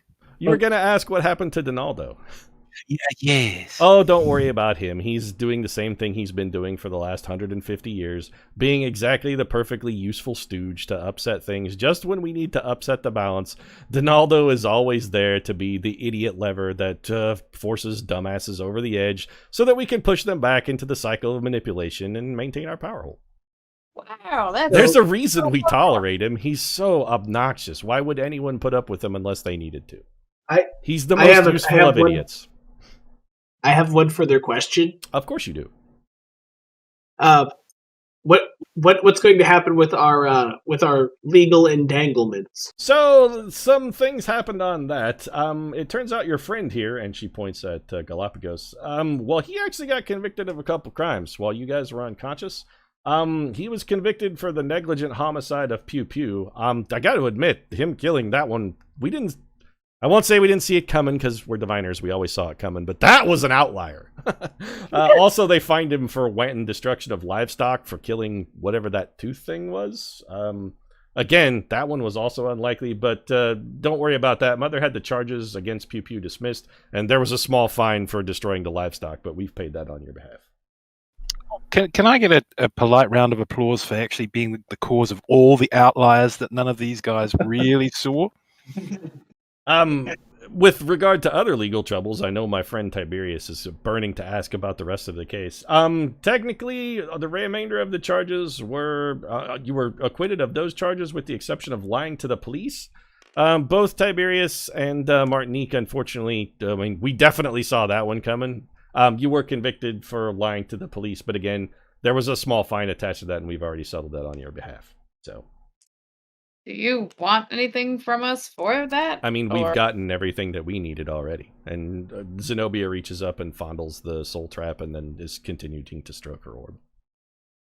What else is there for us in this town?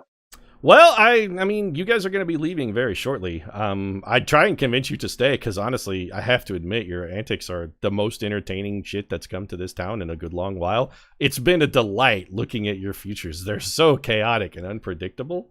It's been lovely, but in almost no scenario do you remain in Karenborg. So sadly, I'm afraid that your travels will take you elsewhere. But that brings us to Mother's part. And at this point, Zenobia is like, so are you ready to learn about Roy? Yes, you're ready. Of course you're ready. Let's do this then. And she motions for you to come closer and gathers you around in a circle around the pedestal on which the orb is set.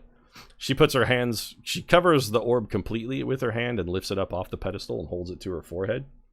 And an image appears above you guys overhead. It's sort of like looking at a TV. You can see what she is. And what you see in that image is just a bearded guy in a robe walking down a beach with very heavy scrub grass. He's got a fishing pole over one shoulder and a bucket. And he's whistling a song, walking along the beach, and then he looks up and he's like, oh, that's fucking annoying. And then he waves his hand and the image vanishes. And Zenobia drops the orb on the floor, or rather, she drops it, but Jennifer catches it before it hits the floor. She's like, wow, okay, that actually was unexpected. My. And she puts the orb back on the stand. And Zenobia, her eyes come back from being rolled back in her head and roll center, and she looks like for a moment she's actually fully in the here and now. She's like, ooh, that was unpleasant. And when you look down, you see that there are black veins running all throughout, like all of her circulatory system where her veins would be, that it is all black and filled with what looks like some kind of necrotic fluid. And then she says, very, very unpleasant. Finish up here, daughter. I think I'm going to go rest for a moment. And then she steps up and walks out of the room. Can I offer any medical assistance? I knew that you would say that you wanted to render assistance, but trust me, my mother is far beyond the need of your ability, honestly, to help. Though that's a nice offer, thank you. I understand. Anyway, that's troubling. So one of you has a knife, right? You're about to show me a knife, and she looks at, I believe, Soul Summon has it? No. I No, think, what the knife Tink has Void? it, right. She looks Yeah, I at have. you. Well, I'm afraid Mother's scrying wasn't super helpful. But I do know about this. You should go talk to a gnome named Sedgwick. He can maybe help you. I'm pretty sure Roy made this dagger. And if anyone would be able to unravel the mystery of what's going on, Sedgwick would be the one. I mean, Sedgwick Co. is everywhere. They deliver nonstop global nationwide. If you need magical trinkets, Sedgwick Co. is the place to go. So, That's yep, by the probably wallet. should talk to Sedgwick then. I guess you guys are going to be heading down to Notch. Do you want me to book you a ship? Well, a ship is probably not right. Perhaps a caravan. Surprised I Oh, haven't booked I it. know. You guys are getting at Stagecoach. Nope, I see. Exactly. Right. Okay. I'll have the arrangements made then. I could go with this the caravan. No, trust me. I've looked at the caravan, and now that I think about it, it's probably a bad option. Unless you want to be captured by trolls. I could pass on that. Stagecoach it is then. I'll be right back. And she stands May up I and trouble walks out of the you room. with one other question? I'll get in a minute. We'll get to that when I get back. And she walks out of the room. So you guys have a few minutes to shit, kibitz. guys. This Roy is just not some homeless asshole, is he? Yeah, I Apparently feel not. like not more than Yeah, we- it's like he knew he was being watched. It was like, oh, this is annoying, and then He And came then we lost it. and did something to Zenobia, who's like She's queen of this part of the world. Zenobia is powerful, and he just like kind of blew her off and like fuck out of here. So yeah, that's So I'm starting to regret taking this contract, you guys. Mm. And after a few See. minutes, Jennifer walks back in, and she's got what appear to be some manner of boarding passes for you guys. And she hands one to each of you. And she's like, let's go back to your question there, Mr. Bartitas. Galapagos? so. Well, both of you have questions. Go ahead and ask. You first, my bardic friend. Okay, so yeah, when do we leave? I'm not sure. I've never been to Notch. What can you tell us about our trip and time there? Like again, I can't say anything with certainty, but maybe be nice to Calidor when you meet him. That's probably a good idea. And Sedgwick is gonna like you, Mr. Turtle. I think you may have partially answered my question already. Calidor would be a hobbit? No, he's an elf. Could you please tell me for whom the rock 4 in my bag of holding is for? Oh, that's a surprise you're going to enjoy much more if I don't tell you, trust me. You're the worst Santa Claus ever. I am a bad Santa Claus. I've looked at several different futures. Man, delivering one toy to every child on the planet in a single night, that's a good fucking trick. I should figure that one out. That sounds fun. I sit on your knee. Well, except for the part where you give children toys. I don't care for that so much. I sit on your knee and ask, and you don't tell me. So, you guys are, your stagecoach leaves in about 90 minutes. If you're going to make it to the stage station, you're going to have to hurry. I know you already make it, so, have fun. Did you close out our tab at the all taken care of, she says as she walks out of the room. Wow. Okay. So presumably all of our stuff is like in the chests and stuff. All of your belongings are in the chest, yes. Okay. You do want to go probably rush for the stagecoach, because when you look down at your tickets, there's a clock on the mantelpiece, and you can see that you need to be there in about 90 minutes, and it's going to take you about an hour to get there. Is it a valuable? Well, is my horse and cart there? Like, can I grab them and head up? I'm sure it's I been had the thought horse, and we bought the cart, so. Sure, it's been arranged. She didn't mention it, and there's nothing that says anything about it on your ticket, but it's safe to say it's probably been taken care of, yeah. I want to send a message to my girl at the weapon shop. Tell her I'll hit her up the next time I'm in town. You leave a note, and there's actually a silver tray waiting for you, and next to your stuff, and it says "Place your note here." Yeah, there's a small card that says "Place your note here." I feel like it's like so you get a sending from Fowl that says, "Don't worry, we'll talk again soon." I write a note to the. You can respond if you'd like. Also, it's really weird when the daughter of Zenobia tells you to send a sending. I don't understand why I'm doing this, but that's what she told me to say. Okay. I'll say that we're being rushed out of town pretty quickly. Well, surmise. I'd love to be able to watch you leave, but I'm into the middle of something at the moment. So good luck, and apparently we'll meet again soon. And then the spell ends. I sent a note to the local chapter house of Chandria and just say thank you for allowing me to perform. There's a little tray for yours as well that also says place note here, so you can send a note to them. I'll send a note to the local justice officials saying, "So long, suckers. Jailbirds don't fly." Yes, taunting the authorities is a the way of the city. Oddly enough, there is no place for you to leave that note, Biddy. They did not provide a message sending device for you. Probably for the best. Is there one for me to send one to Bernice? There is not. Oh, well, that's actually a question we should have asked. What happened to Bernice? I'm sure there. Anyway, what are y'all doing here? You got a train to catch, sort of, and yeah, I'm gonna make with the getting out and getting onto my horse and wagon. Okay, so you gather up all your stuff and head outside. Your horse and wagon are nowhere to be seen, Bardatas. But if you pat down your pouches, you'll note you have an extra 150 gold. Oh, so they just gave me the cash, and we're like, don't worry about it. Yep. Didn't we get a bunch from the Thieves Guild or something too? That stuff is all of your Thieves Guild money is actually in with the rest of your stuff. I'm sorry, I actually didn't record that. How much was that? 4,000 apiece. That was a hella dope. That's a lot of charity. 150 more or something? Say again? 4,000 plus, you said like 150 more or something? No. For me. Bardatas, he was asking about as soon as he thought about his horse and wagon, when he patted his pouch, he noticed he had the value of a horse and wagon extra in gold when he went to count it. Actually, slightly more than a horse and wagon. They sort of overpaid you for it, but probably is hey, look, you don't get a choice, so we'll just try to soften it. So you guys gonna head straight to the stagecoach depot? It sounds like Wait, can I? Is there enough time that I can get some winged boots? Not if you're gonna make the Like train. Nope. Nope, gotta go. Oh yeah, then I'm just gonna go straight. Why don't you just Okay. buy them off Martinique? She got them. All right, so you guys head over to the depot station, and as you're walking up, getting ready to get on the stagecoach, you see Bernice leaning against a pole there with a knife, cleaning her fingernails.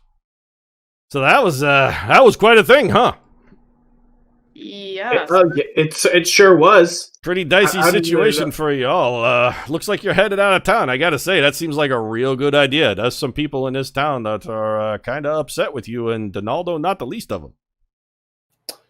Yeah. What ended up happening with that fight? Oh, we took care of those pieces of shit. Those scrubs. It's been a long time overdue. We needed to do some house cleaning, but that said, the power of the guild has been significantly diminished, which I'm guessing was the point of this whole caper with Zenobia. That's the way she operates. Everything always falls in according to a plan. You'd like to come up with the scheme to overthrow it, but when somebody can see the future, it's kind of tough to do, you know? You just gotta... It's a tough road to hoe. It's the long con, kid. You stay in the game as long as you can play the game, and you do the best you can with the moves you got to make. You win some, you lose some. Some of them, it's a draw. I mean, it's the game of life. What are you gonna do? Perdice, have you been to Notch? Do you know anything about the guild there? Why the shit would I ever go to Notch? What a toilet.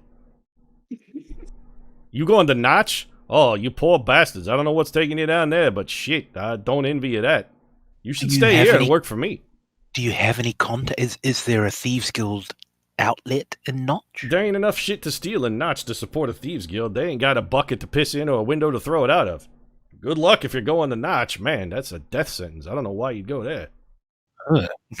Okay, thank you. Sedgwick, I assume? You're going down to the headquarters of Sedgwick Co.? That's literally the only reason I can think anybody would ever go to Notch. Well, that's not true. I mean, some people just want to die, and if you're looking to kill yourself without actually killing yourself, Notch is a hell of a place for that. So, I mean, that's the other reason. And a personage name by the name of Coralco? No, never heard of him. Also pretty sure that wasn't the name they said. Oh, I think it's a film. You're thinking of Calidor. Yep, Calidor. never heard of him either. Sorry, kid. Well, I'm just gonna give Bernice a quick see you nod and continue on towards the. He's like, well, best wishes, kids. Good luck. Just wanted to. I was told to come here and meet you and wish you a farewell because somebody said they sent me a note that said you wanted to talk to me. But if you guys are going to Notch, I mean, I like you, but I don't expect to see you again. Good luck, because that's all I can say. That's the best I can do is wish you good luck. Sounds fun. If we make it back, I'll be in touch. All right, look me up, kid. And then he disappears into a crowd of people. Or she disappears So I into a crowd of people. on a question of money and items, I have a question. Have the things that we purloined from Pew Pew's mansion been returned to us? Not the documents and evidence, but the valuables were in your Silk stuff. robe, the bronze crown, the Yes, tapestry, and those the items are all in there, but all the evidentiary stuff and the documents, none of that stuff is in there. No, that's fine. I wasn't interested in that. Okay, Yeah, fine. so we've got another 1,000 gold of random. Yep, exactly. So you guys hop on the stagecoach, and it mounts up. It's a nice, comfortable. It's like a chariot, except it's made entirely of iron, and there are some sort of steampunky kind of electrical bits that are radiating magic. You're not familiar with it, but it radiates. If you give it an Arcana check, you don't have to roll. It's just vaguely radiates of transmutation magic. And when the carriage kicks off, it starts off very slow, but very, very rapidly it speeds up a very great deal. Let me load the table very quick, and I will get you guys hold on a second. And that way you guys will have an idea of where it is you're planning to go.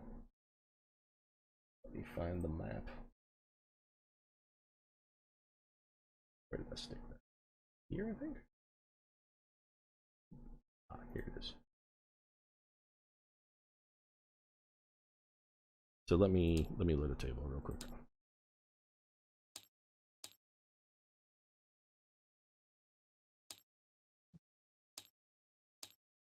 Okay.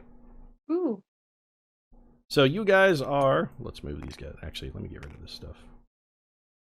We don't need any of that. So you guys are here, roughly, which is where Karenborg City proper is, and you are headed down. Which is you? Which is your? I'm white. Yeah, can We're people right. whose fingers aren't Pete's get off the map, please? I mean, I can just ping it. You are here. I'm finding that quite hard to see. Light. Yeah. I mean, it's still very my open color, plan. yes. Sorry. Somebody else ping it. It's a rainbow. Switch to the line tool and just click anywhere. And it will ping.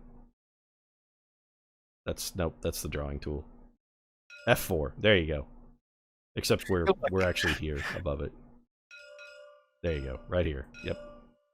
Where all the arrows are bouncing. We're here, and you're going down to Notch, which is here.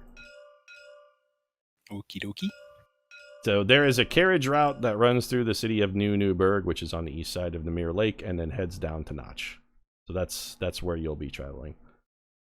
If you guys take a short rest inside the carriage and attune some items, which you can do, if you want to know what stuff that you actually got.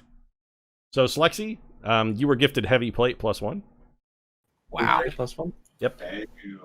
Silk, your ring is a ring of spell storing. That is so useful. Biddy, your bracers are bracers of defense. Colonel, your boots are in fact winged boots. Nice. And Tink, your pearl is a pearl of power.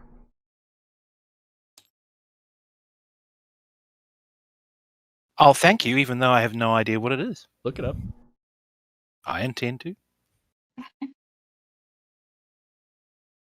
And that's where we'll wrap things up. Next game, you guys will have traveled through the city of Newburgh for a brief stop, and then you will arrive in the dusty ass end of the world that is Notch.